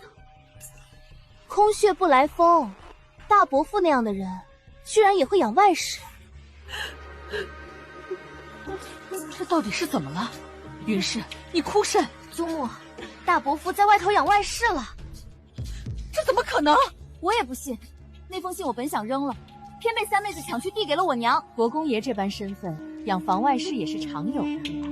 大嫂，大度些，免得落个善毒的名声。至少他没把人带回府扎你的眼，知足吧。我什么时候养外室了？没有的事儿。我沈记绝不会养外室，也容不得府里任何人养外室。国公爷，夫人，不好了，弄错了，那外室不是大国公爷的，那是谁的？是二老爷的。怎么会是二老爷的？查清楚了，确定是二弟养在外头的。回大老爷，李管事亲口确认，的确是二老爷养的小宅子里的梅姨娘。李管事为何会突然去查二叔的私宅？我是见大伯母哭得伤心，担心是误会，才让李管事去核实的。神武啊神武，你本想当众扇我爹的脸，谁知这耳刮子最后竟结结实实抽在了你亲爹和你亲娘的脸上。糊涂孽障！长辈房里的事，轮得到你一个小辈去胡乱插手？我想起来了，那孩子送来信时，三妹妹正巧站在我身边，想来是那孩子眼拙，错把给三妹妹的信送到了我手中。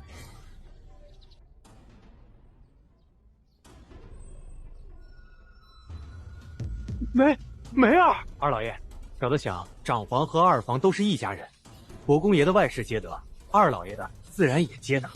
沈武，这个孽女！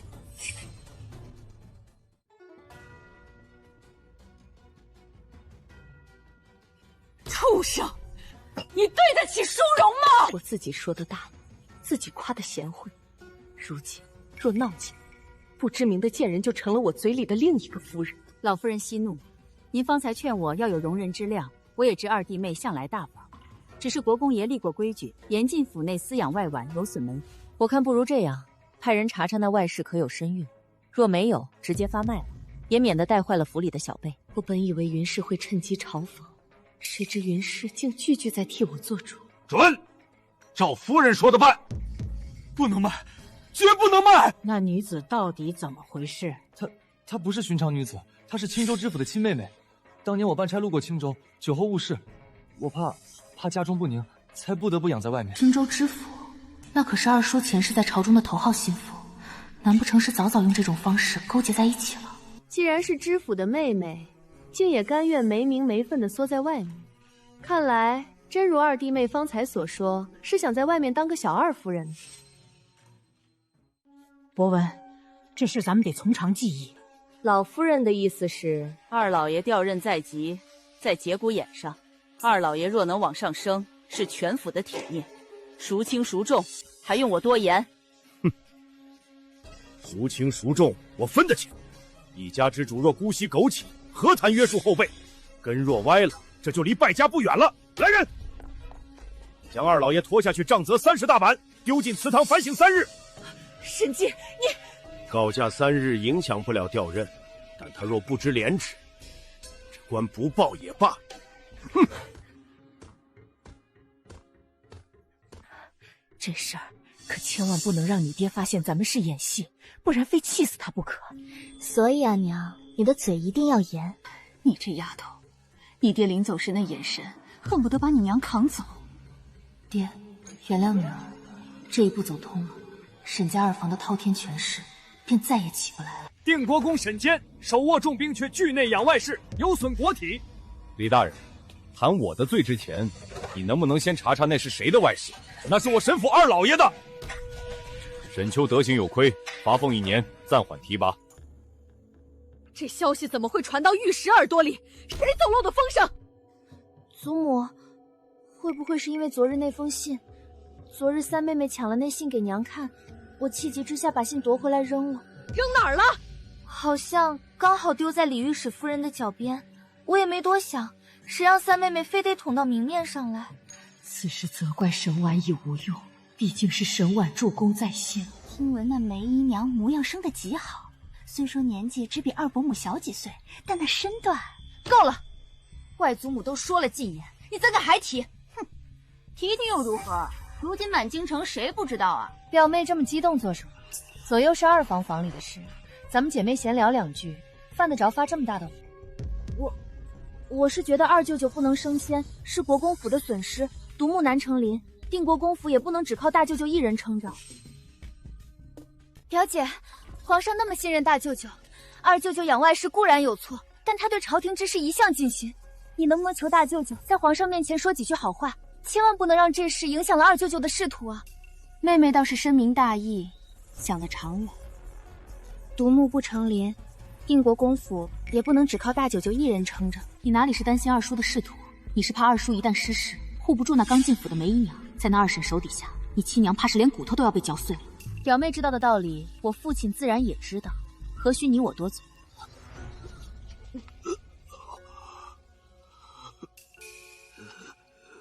药熬好了吗？回夫人，刚出锅。既是知府的妹妹，定是灵巧人。你去给二老爷喂药。没用的东西，惊扰了老爷休养，滚出去跪着，跪到药再熬好为止。老夫人，昭平伯夫人送了拜帖进府，已到了二门外。昨儿出府，倒是听说昭平伯世子徐进这几日一直住在护国寺的。将拜帖退回去。昭平伯夫人当初上门退婚，害得长姐吃了多少苦。任凭徐进现在的流言传得再疯，祖母和爹娘也不会让他昭平伯府这么轻易就进了门。想娶我长姐，任重道远。我和大哥谈些私密，你去大厨房端2盏消暑的茶来。妹妹心情不好。大哥倒是清闲，离京办趟差，回来天都变了。你老实交代，那坏了归德侯府定亲的灵县道士，是不是你搞的鬼？那死道士要是我的人，他还会咒我3个月内不嫁就没命吗？你也别苦恼，我沈丽的妹妹想嫁人，1个月足矣。过2日，我正要把京都家世品性出挑的世家子弟都请进府来，你尽管在那屏风后好好挑。大哥，你可别胡来！这回可不是我胡来，是父亲亲口下的令。父亲说了，只要你选中个中意的，人品过得去，只要不是皇室中人，他都允婚。我这个做大哥的，先把妹夫筛一遍，你再挑。要都挑不到一个好的，都没天理了。世家子弟哪个没傲气？大哥就不担心被他们知道你是诓他们进府供我挑选，会气得把大哥暴打一顿？大哥别听父亲，不听行吗？帮妹妹把关，我这个大哥责无旁贷。为什么父亲不让我嫁皇室中人？父亲手握兵权，能做到不让皇上忌惮已是不易，一旦和皇权沾先，将来就不好说了。再者嫁天王归纣，父亲见了女婿都要行礼，要是女婿欺负你，父亲和大哥都不好出头。可我真的不想嫁人。靖北王世子家世容貌人品皆是一流，父亲对他更是赞不绝口。妹妹觉得谢景瑜如何？大哥请谁进府都行，不许请谢景瑜。为什么？要妹妹连靖北王世子都看不上，那京都还有谁能入你的眼？我嫁皇室，父亲怕皇上忌惮，定国公府要和靖北王府联姻，父亲就不怕皇上忌惮了？再者，谢景瑜都来定国公府多少回了，谢景瑜要对我有意，早上门提亲了。明知人家无意还邀请，这不是自取其辱吗？那就不请谢景区了，大哥这就去发帖子挑选其他人。原想着借道士拖延，结果反倒搬起石头砸了自己的脚。3个月，我该怎么从这陷阱里爬出来？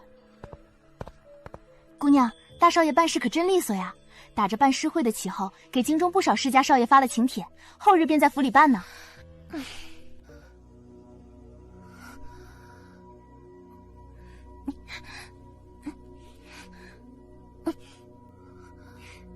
二姐姐，这可是大表哥大半个月的心血，你可不能辜负了他的一番苦心。就是啊，表姐，自己挑的总比大伯父硬塞给你的强。快去瞧瞧吧。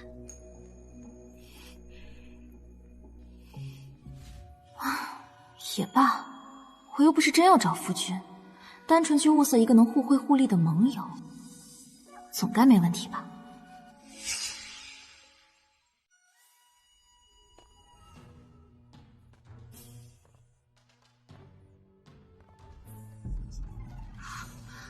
大哥不是答应不请谢景宇。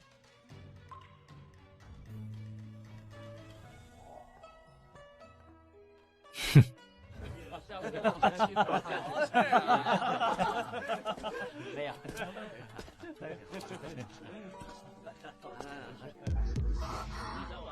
大哥，这哪是办事会，这是皇上选妃的阵仗啊！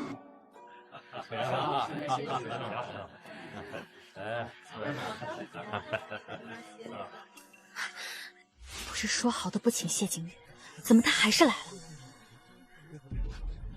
这回可冤枉我了，这一院子的请帖全是我下的，唯独他的，我可是一个字都没写。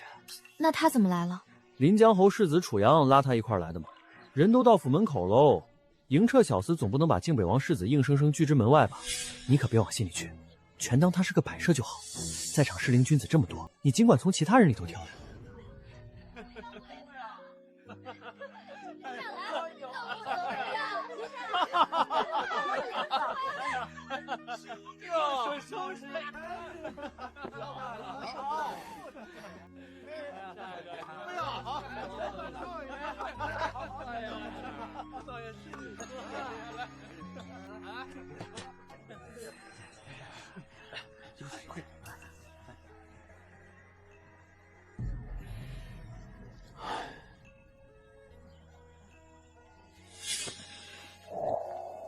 景玉，你这是怎么了？瞧这眉头拧的，莫不是心口疼？没有，高兴的。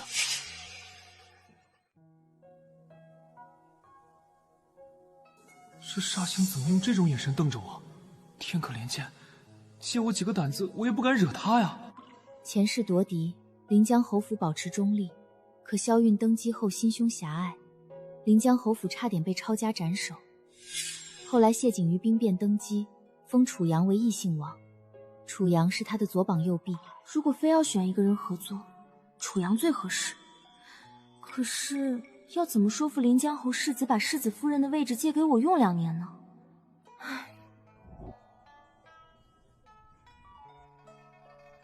二姐姐，待的时间够长了，该走了。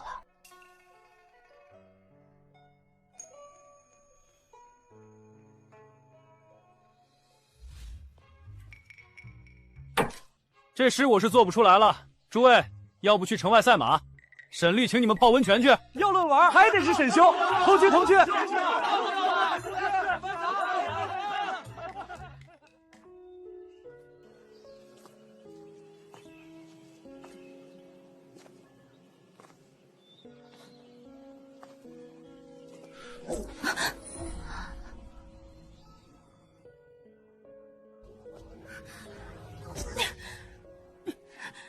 谢景琦，你又发什么疯？快放开我！办诗会，请那些世家子弟进府，是你的主意，还是你大哥的主意？是我父亲的主意。是定国公不让邀请我的。是我不让请你来的。不请我，还说的这般理直气壮。知道我现在想做什么吗？知道我现在想做什么吗？你还真是了解我，所以我才不请你的。大哥只是借办诗会，请那些世家子弟进府，让我从中挑个中意的夫婿，请你不是白来一趟吗？所以你压根儿就没想过让我做你的夫君。不敢，不敢！你救了我长姐的命，我不能恩将仇报。所以，你准备去祸害临江侯世子？你怎么知道我要选临江侯世子？你的眼睛都快镶在楚阳身上了，只要没镶，都看得出来。我多看楚阳2眼，和你有什么关系？我不想因为你影响我和楚阳的兄弟感情。我怎么就影响你们兄弟感情了？你觉得就我们现在说话的姿势，你适合嫁给他吗？那我不选楚阳就是了。我还以为你真喜欢楚阳，不过几句话就让你放弃了。你对自己的终身大事就这般随意？我本来就没打算真嫁人，天知道是哪个混蛋坑的我。父亲母亲怕我有性命之灾，要在3个月之内把我嫁出去，我能怎么办？我只想找个盟友，借临江侯世子的世子夫人身份用1-2年避难，又不是真的。你怕影响兄弟感情，我换个人就是了。我借给你。你疯了！你的好意沈婉心领了。兴国公寿宴在即，世子还是先保你母妃的命吧，不然守孝3年，你谁都娶不了。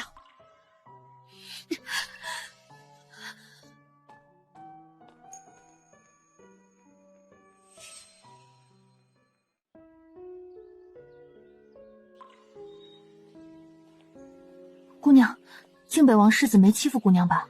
他哪次见我不欺负？算了，念在他救过大姐的份上，我忍他。我们回去。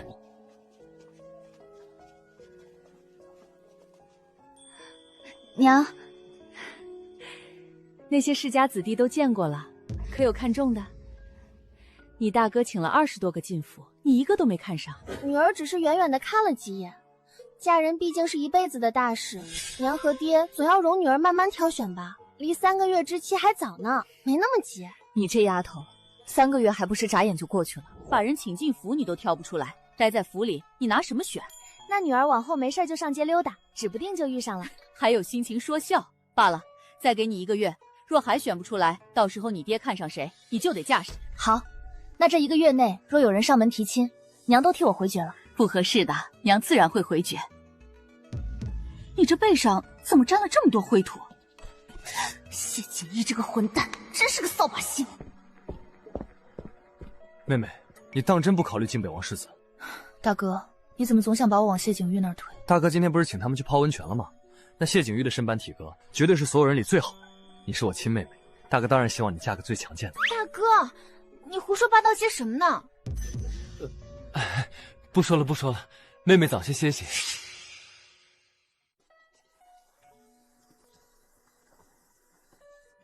变妹脸色怎么这么难看？昨晚没睡好？二姐还不知道呢。今日府里发月钱，表姐因为陪三姐琴的事儿，月钱被扣光了，正不高兴呢。谁让表妹把祖母和我的话当耳旁风？当初说了不用陪三妹妹琴，表妹执意要陪，现在没月钱了，后悔了吧？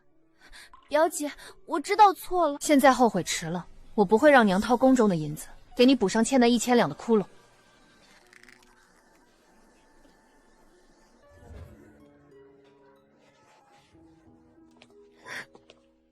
采薇，这是怎么了？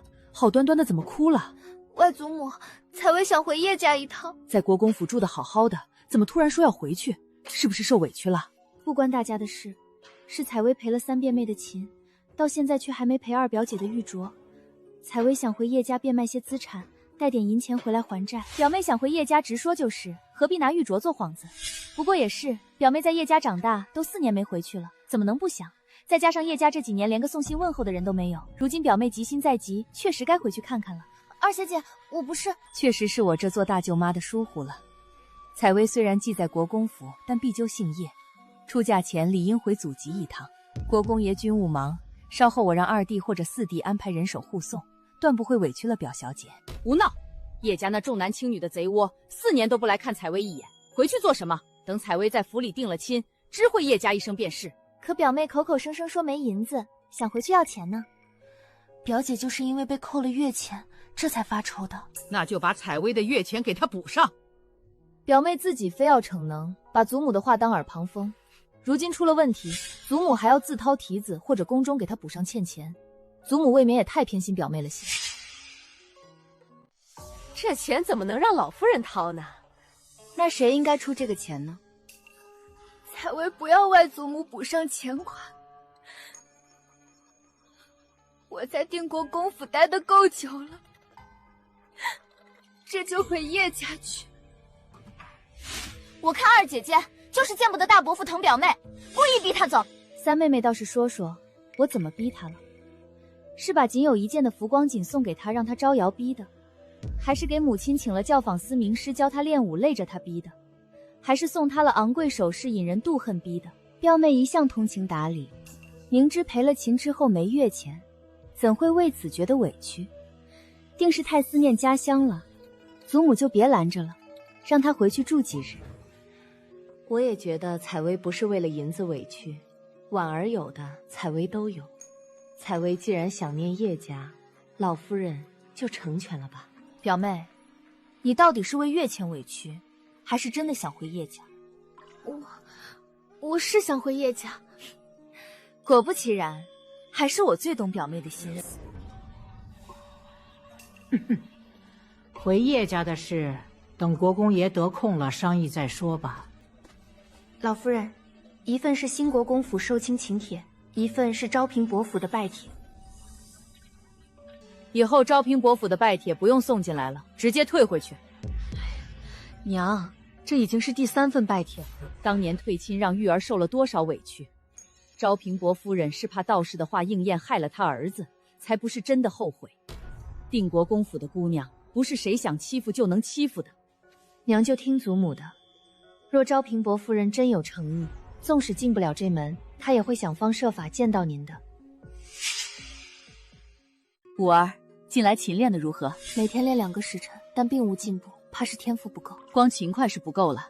云氏，回头你拨点款项，请内教坊善琴的大师进府指点指点。那就麻烦大嫂了，这事儿弟妹恐怕得自己多操心了，我实在是没空。有这么忙？为了婉儿的亲事，国公爷交代嫁妆得提前半年准备，否则不够风光，便是一辈子的遗憾。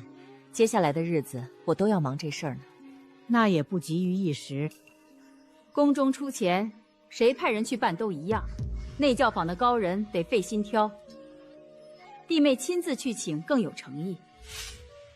今儿午饭把采薇也叫来一起吃吧。为什么呀？上回你没吃到熊掌和驼峰，娘好不容易托人买了，只有1只。那孩子刚才为了月钱闹成那样，若这回吃饭没他的份儿，回头又要委屈。娘您就是太心软了。等他以后回了耳房，娘就只纵着你一个。今日你就忍耐1、2，多吃2口。为了那口熊掌，我就当没瞧见他。咱们走吧。小姐，大厨房那边传话，说是叶表小姐觉得这熊掌只有1只，理应笑降老夫人。方才已经自作主张差人送去寿安堂了。送给老夫人？上回送了2对，老夫人一声不吭就拿去送了人。这回娘好不容易找人匀了1只给咱们补身体，倒成了叶采薇借花献佛的工具。婉儿，不生气，娘再差人去买。娘就是买再多，女儿也吃不上，又何必费那个钱？娘，您空有掌中尉的名声，可这府里大大小小的管事哪个不是老夫人的人？我给娘3天时间，娘若不收回大厨房的管家权，女儿就自己动手。娘，确实不该再继续纵容他们了。好，娘听你们的。传我的话，大厨房管事吴妈妈不慎摔断了腿，即日起，让2管事刘妈妈接手大厨房所有事宜。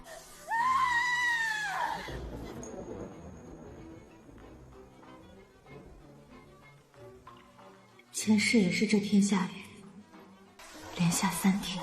雨停之后，太庙被雷劈掉了一角，引得天子下罪己诏。谢景瑜，只要太庙出事，你就不得不信。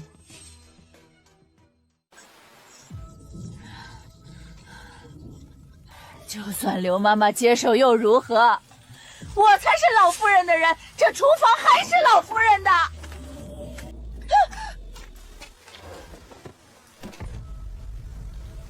李妈妈昨夜也摔了，摔得头破血流。看来这大厨房的差事确实辛苦，吴妈妈和李妈妈都要在家休养。刘妈妈管了多年，我觉得她能暂代管事。老夫人若不放心，再派个贴心的一起去。我院子里的许妈妈倒是不错。那正好，我不善管家，近来大厨房花用竟比老夫人管事时多了1倍。弟妹既然这么上心，不如这大厨房往后的账目差额就由弟妹贴补。这我可管不了。既然大家都没空，就让刘妈妈暂代一职吧。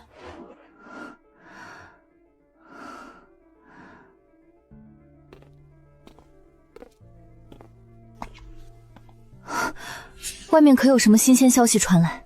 没有啊，姑娘，府里清静得很。怎么可能？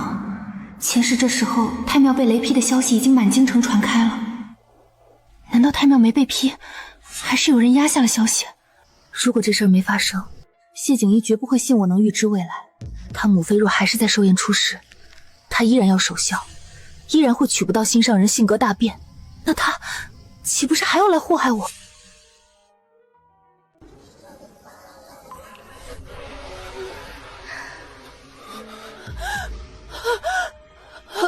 绝不能让悲剧重演，哪怕谢景一不信，兴国公寿宴那天，我也要盯着靖北王妃，绝不让她靠近那口井。姑娘，听说了吗？昨儿三姑娘、四姑娘和叶表姑娘为了练琴的事儿，在屋里吵得不可开交呢。意料之中，内教坊的名师进府指教是宫中出的银子，三妹妹定是想独占，旁人哪肯答应？祖母，内教堂老师教的时间本就不长，四妹妹和表妹总挤在一起，吵得我根本学不进去。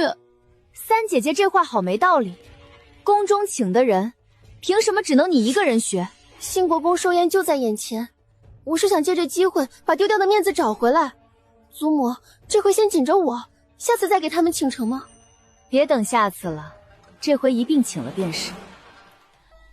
云氏，这事儿你看怎么处理？上回请老师教采薇跳舞不是挺好，怎么这回就不成了？上回是大伯母私房出的钱，我们自然紧着表表姐。二姐姐先前也说会给我们请的。三妹妹记性偏差，我只说我娘请名师教表妹时，你们可以顺带听听。至于专门请人，二叔二母都在，哪轮得到我娘操心？一次请几位名师进府，不知情的还以为三姑娘太笨，得多请几个。行了，宫中请的这一位，你们各自分时间。若谁想单独请，各房自己掏钱，不得再闹。祖母，我想借大姐姐的交尾琴用几天。三妹妹借东西真是奇特，交尾琴是大姐姐的，你找祖母借，是想让祖母下令逼大姐姐非借不可吗？我只是怕大姐姐平日不用，问问祖母的意思。只要大姐姐同意，祖母为何会不许？三妹妹绕这么大个弯，难道是怕大姐姐拒绝？借个琴罢了，看婉儿紧张的。那可是天下名琴，我丑话说在前面，交尾琴是长姐的心头好，若是磕了碰了，哪怕是表妹弄坏的，也要照价赔偿，白银1万两，1分不能少。琴还没借呢，就开始咒人损毁了。我是怕了，以往三妹妹借我的东西送回来时，哪次不是磕了碰了？寻常物品我不计较，但这交尾琴必须说个见证，省得日后扯皮。我不借就是了。不借也好，兴国公寿宴上，人家未必会拿名琴给你们弹。若在府里用惯了好琴，出门反倒更丢人。不借就不借，还当众教训我。若能借到，我偏要带去兴国公府大出风头。到时说是府上磕碰的，谁能奈我何？可这1万两，沈屋这性子向来是得不到便要毁掉，不把丑话说死，扣他1万两的帽子，长姐这把名琴早晚毁在他手里。兴国公府的寿礼，便按我改过的这一份去准备吧。是，儿媳省得了。二夫人，不好了，南院的梅姨娘突然腹痛不止。听到梅姨娘出事，表妹怎么这么慌张？表姐说什么呢？我连梅姨娘的面都没见过，怎么会担心她？是这茶太烫，被惊住了。梅姨娘到底是青州知府的妹妹，二媳妇儿，给她请个大夫吧。既然老夫人发话了，那便去请个医术高明的大夫给她。二夫人可不是心慈手软的人，梅姨娘这病怕是有的磨了。今日可真是有耳福了。这琴是为你准备的，三妹妹她们如今一个个拼了命的练琴争风头，你倒好，一点不着急。父亲说了，我不需要。父亲那是心疼你身体弱，身为闺秀，总要有1、2样拿得出手的才艺，将来才能和夫君举案齐眉。人品才最重要，才艺是表象。你呀，爹娘和大哥都快为你定亲的事急冒烟了，偏你还在多来。我知道姐姐疼我，但我现在临时抱佛脚也赶不及啊。今天就让我只听姐姐弹琴好不好？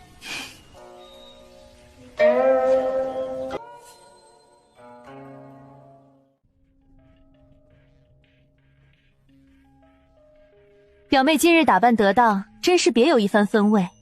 这紫玉首饰配得极好。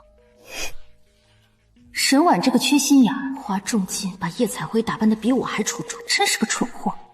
不过今日我情已成，定能一雪前耻。娘，大哥不和我们一起去吗？你大哥这时辰早出府去了。娘，等我一下，我有话交代顺安。顺安，今日寿宴，帮我盯紧大哥，看他跟哪家姑娘走得近，或是给谁献了殷勤，回去一并报我。二姑娘放心，小的明白。二姐姐和大哥的小厮嘀咕什么呢？大哥关心我的终身大事，我也顺便关心关心大哥。行了，都上车吧。今日那是兴国公府，婉儿你也上点心。知道了，娘，我今日定会睁大眼睛好好挑的。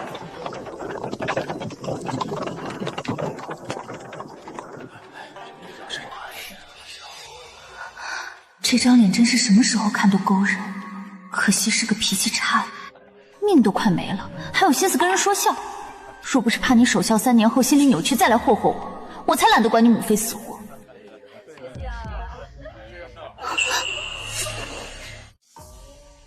这种煞星惹不起，先躲为妙，救王妃要紧。定国公夫人来了，这2位姑娘生的真是水灵。永清伯府害了长姐，昭平伯府退了长姐的亲，如今这2家夫人竟也有脸聚在这儿。表姐在那边说书呢，一起去瞧瞧。便妹去吧，我有些头晕，在这湖边吹吹风。怎么还没见靖北王妃？千万不能让她去偏僻的地方。婉儿，可是出了什么事？娘，女儿没找您。定国公夫人恕罪，是我借二姑娘的名义请您来此。我与沈婉无话可说。季彦川没有对不起玉儿，当年退亲我已悔青了肠子。彦川如今住在护国寺不肯回家，母子成仇，我真是走投无路了。当年怕受流言波连狠心退亲的是你，如今想求亲重修旧和的也是你。我女儿受了2年苦，凭什么要被你召之即来挥之即去？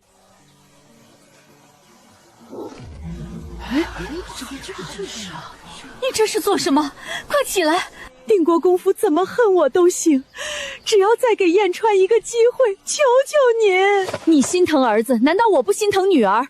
我这就对天发誓。够了，我可以帮你去劝劝季世子，但也请夫人莫要再为难我，放过我女儿吧。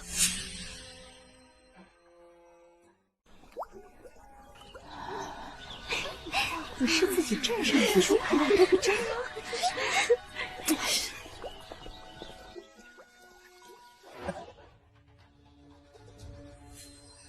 那是不是靖北王妃？珊瑚，快跟上！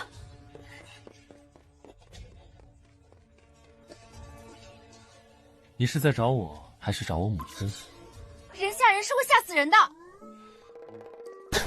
男女授受不亲，快手放开！你要是不怕引来旁人说你我在此私会，我倒是不介意继续抓着。别闹了，你母妃呢？万一她真出事，你怕是要后悔一辈子。我母妃今日压根没来。现在能说了，是谁告诉你太庙会出事的？太庙又没出事，世子追问这个做什么？太庙没出事，是因为我提前去把旁人动的手脚给拆了。是护国寺外的一个道士告诉我的。这道士倒挺关心我靖北王府的事。信不信由你，总之救命之恩两清了。我奉劝世子，若当真有喜欢的姑娘，就赶紧上门提亲，别等人家嫁了别人，你倒开始抱憾终身了。若是那姑娘没看上我呢？她瞎了吗？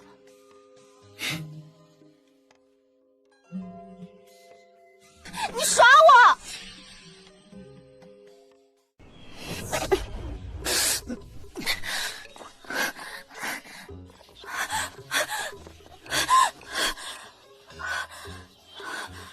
刚刚真是吃了雄心豹子胆，谢景怡这个混蛋，以后再敢欺负我，我就是拼了命也跟他干到底。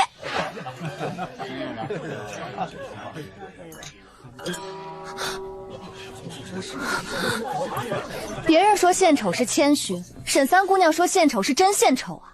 上回丢脸不够，今天还来现眼。表妹也上台献一曲。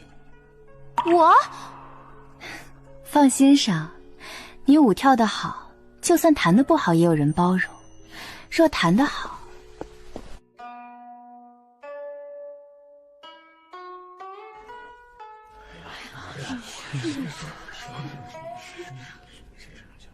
等叶采薇回了二房，有你们两姐妹斗。祖母，不知是谁给神武下药了，我父亲时手抖心慌，这才丢了脸，遭人奚落。丢脸事小，下次再让他们瞧瞧神武的真本事。神武丢了脸，表妹不宽我也就罢了，还上台装模作样踩着我扬名。我本不想上的，是二小姐让我去的。是我让表妹上的。三妹妹前脚丢了定国公府的脸，不让表妹去补救，难不成让我上去陪你丢脸吗？二姐姐还真是有自知之明。神婉已经没才艺了，要连自知之明都没有，被人嘲讽也不冤。祖母，今儿昭平伯夫人在兴国公府花园跪下来求大伯母了。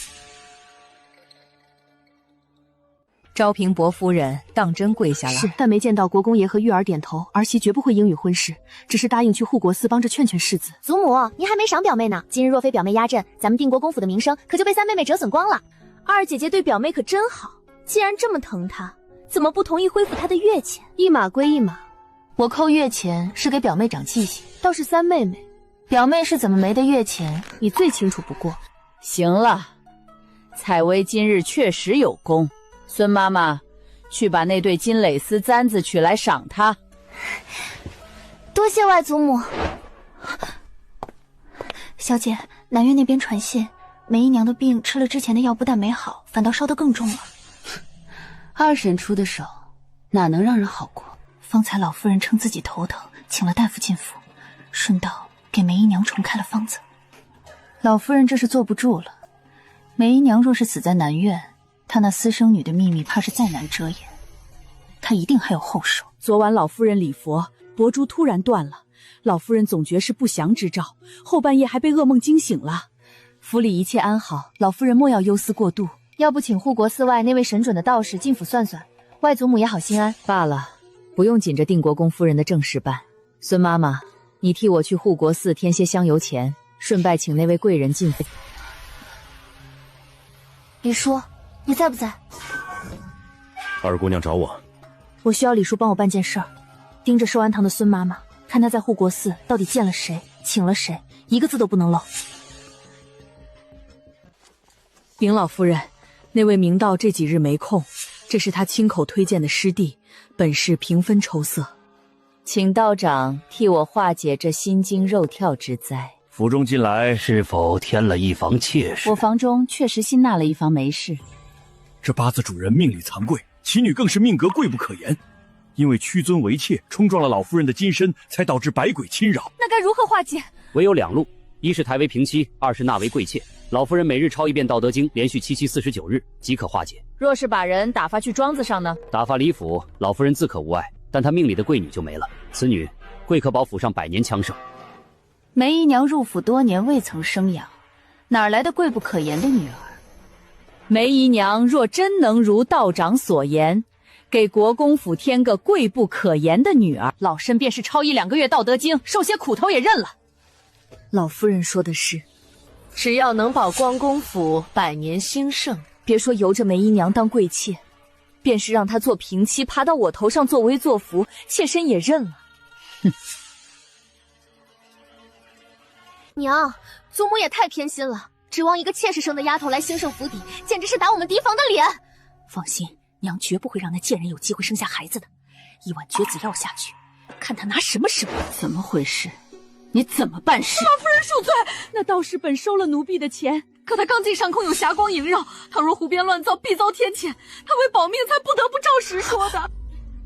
难不成？孙妈妈，即刻送几副上好的坐胎药去南院给梅姨养。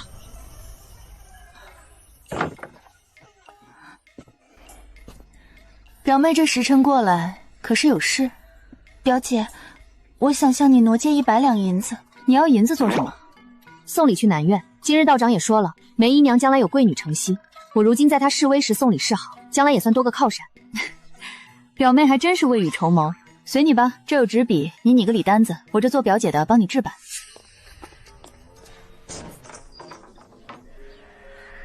沈婉，表妹去讨好梅姨娘，说东西是你送的，你打的什么主意？三妹妹看清楚了，这礼单上的字迹可不是我的。表妹说怕以后无依无靠，想用这100两讨好未来的贵妾，看在她可怜的份上，我才帮她从宫中出了钱。表妹这般长远谋划，甚至不惜借了她5个月的月钱。三妹妹有气，可别撒在我头上。好一个叶采薇！沈武昨儿这巴掌着实给得重，叶采薇今日连请安都告了假。老夫人，而且与国公爷商量过，既然答应了昭平伯夫人，去护国寺劝世子的事，还是趁早办了的好。劝是要劝，但缓个2天再去，免得叫人看清了我定国公府。老夫人、大夫人，靖北王府刚刚送来了拜帖。靖北王府，谢景瑜发什么疯？怎么这时候送帖子来？靖北王妃要来，那我去护国寺的行程只能推迟到明日了。今日是什么风，竟把贵人给吹到我们定国公府来了？既然老夫人快人快遇，我也不打哑谜了。今日来，我是专门替我家玉儿来求娶贵府2小姐沈婉的。求娶我？谢景瑜，你脑子坏了吗？王妃，世子人中龙凤，国公爷也极为赞赏。但两家联姻虽好，定国公府与靖北王府都手握兵权，兵权走得太近，恐生祸端啊！老夫人多虑了。王府来提亲前，王爷特意进宫问过皇上的意思，皇上也拍板，觉得这2人甚是般配，并无忌惮。恭喜二姐姐了。四妹妹恭喜的也太早了，二姐姐前2次订婚可都没成，八字合不合得上还未可知呢。你爹一直属密靖北王世子做女婿，这回可算遂了愿了。娘，万一八字算出来不合呢？你这丫头净胡说八道。我之前怎么看谢景玉都像我妹夫，瞧瞧，我这长兄的眼光果真没错。大哥，你帮我搅了这门亲事好不好？你连靖北王世子都看不上，那你想嫁谁？我一见他就害怕，话都不敢跟他多说。他脾气那么坏，要是打我可怎么好？他敢！他要是敢动你一根汗毛，大哥帮你揍死他。大哥，你打得过他吗？打不打得过不好说，但起码能跟谢景玉拼个平手。那我们兄妹俩不都得被他欺负了去？大哥，我就指望你了，你想个法子帮我把八字弄回绝了吧。我发誓，这回真的是最后一次了。这事要是被爹娘知道了，真能打死我。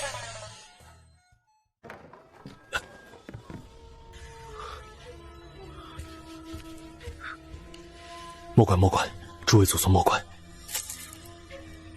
定国公世子好雅兴，大晚上跑来祭拜我靖北王府列祖列宗。二姑娘，靖北王世子的护卫送东西来了，说是世子爷将玉佩落在了他那儿。这是大哥随身带的，被谢景瑜抓了。怎么不直接送去给沈丽？护卫说靖北王世子特意叮嘱，要送给二姑娘亲戚。娘，您先去护国寺，我替大哥收着便是。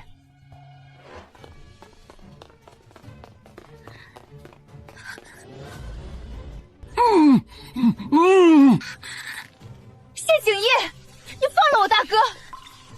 催我提亲的是你，我提了，又要搅黄八字，沈二姑娘，耍人玩就这么有意思？我是让你早点提亲，但我压根没让你娶我。不娶你，那你让我娶谁？当然是娶你喜欢的姑娘啊。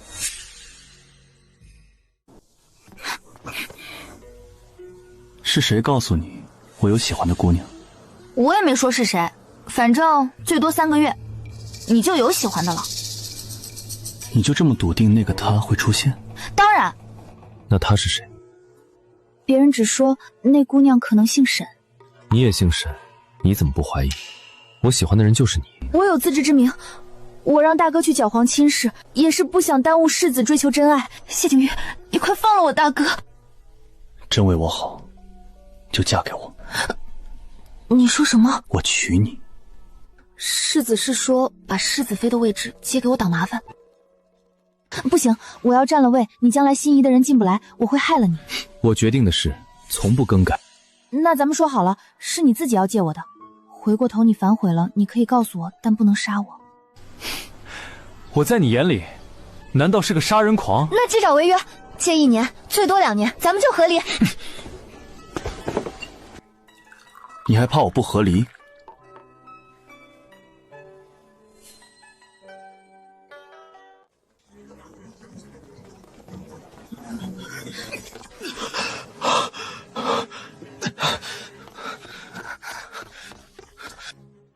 妹子，他刚才没把你怎么样吧？没有。靖北王世子，强扭的瓜不甜。我看我妹子的亲事，还是……大哥，我决定嫁给世子了。啊？你怎么又改主意了？先前死活不答应，莫是这混蛋拿大哥的性命要挟你？真是女儿家自愿的。大哥，咱们先回府吧。妹子，他真没威胁你，那你怎么就妥协了？大哥还好意思说？先前不是说和世子能打个平手吗？怎么一去就叫人倒吊在树上了？若非你弄出那些八字不合的幺蛾子，他又守株待兔的防着，大哥怎么会失手？不过你放心，等日后你过了门，我就是他名正言顺的大舅兄，迟早要把这一吊之仇报回来。大哥，我们只是协议假成亲，你要真把他倒吊了，只怕你妹子我死都不知道怎么死的。已经3天了，靖北王府既没来退更帖，也没派人来商议下聘的事，莫不是真出了什么岔子？只要熬过去便好。老夫人，大夫人，皇上身边身穿红衣的安公公领着仪仗到大门前宣旨了，快派人去通知国公爷，随老身去前院跪迎圣旨。特赐婚于靖北王世子谢景玉与定国公嫡女沈婉，两姓联姻，琴瑟和鸣，钦此。赐婚？怎么会是圣旨赐婚？安公公，提亲一事原本已在交涉中，皇上怎会突然降下御笔赐婚的旨意？定国公，靖北王爷知道贵府对兵权靠得太近，有所忧心，这才请皇上特降此旨。皇上都盼着两家天作之合，您大可安心送亲了。谢景玉，你个疯子！御笔赐婚的圣旨，将来可怎么合理？难不成我要假死欺君吗？早知如此，我就不该贪图这一时的方便答应谢景玉。圣旨赐婚，若将来假死逃亲，便是欺君，从此再也不能回定国公府了。婉儿，快瞧瞧，这嫁衣的红绸你喜欢哪种色泽？嫁人是一辈子的大事，娘满意不够，还得你自己顺心。娘拿主意就是。婉儿，你可是不愿嫁给靖北王世子？女儿哪有不愿，只是想到要离开爹娘，心里万分舍不得。傻孩子，两家离得这么近，想爹娘了随时回来便是。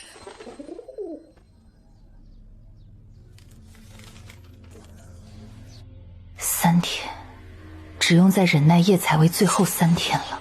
二姐姐，你当初求祖母把红袖给你，如今进出却只带个毛手毛脚的珊瑚，莫不是对红袖不满？三妹妹说笑了，红袖正替我办更重要的事，不得空。二表姐说的要事，该不会是让红袖帮你代笔绣那幅百寿图吧？给祖母准备寿礼，还假手于人，二姐姐这诚意。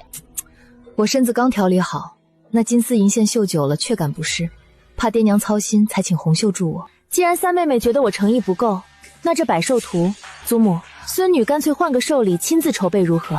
你的身子骨最要紧，不送也罢。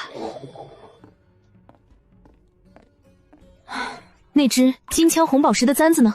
采薇方才在这儿坐了会儿，一直夸那簪子好看，我看她实在想要，就送给她了。那是娘留给你的，姐你怎么就看不透？她那是吃准了你脸皮薄。娘那么疼她，我送一只簪子，娘也不会在意的。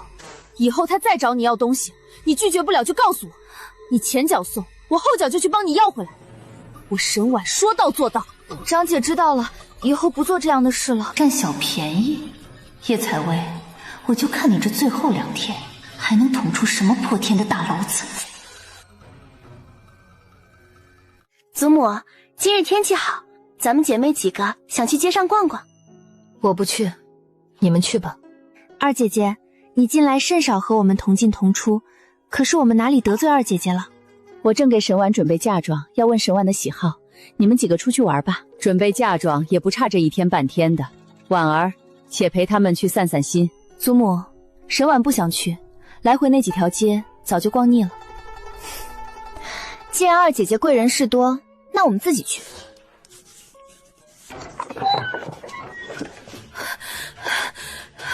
国公夫人，不好了，表姑娘又闯祸了。她在翡翠楼下台阶时崴了脚，把魏国公府的魏四小姐给撞下去了。魏四小姐如何了？魏四小姐额头磕破，胳膊也摔脱臼了。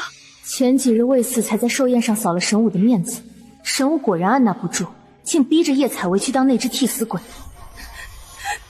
表妹前几日毁了画，今日又伤了人，看来这出门的路，表妹是真不认得。够了，采薇已经够担惊受怕了，你还吓唬魏家那丫头伤得不轻。云氏，你快去库房备重礼，替采薇去魏国公府上门赔罪。是大嫂，这事儿耽误不得，赔罪去得越早，才越显咱们定国公府的诚意。哎呀，老夫人，大夫人突发腹痛，疼得连腰都直不起来，实在出不了府了。大夫人说礼已备好，请二夫人替她代劳这一趟。这怎么行？魏家那夫人是个火药脾气，向来只认长坊。我去算怎么回事？二婶刚才不是说去得越早越有诚意吗？如今我娘病倒，二婶为何又不去了？难道二婶的诚意只是嘴上说说？我娘才不去魏家自讨没趣。罢了，既然云氏病了，那就明日再说。明天过了今晚，这桩赔罪礼，怕是你们二房求着我娘送也没机会了。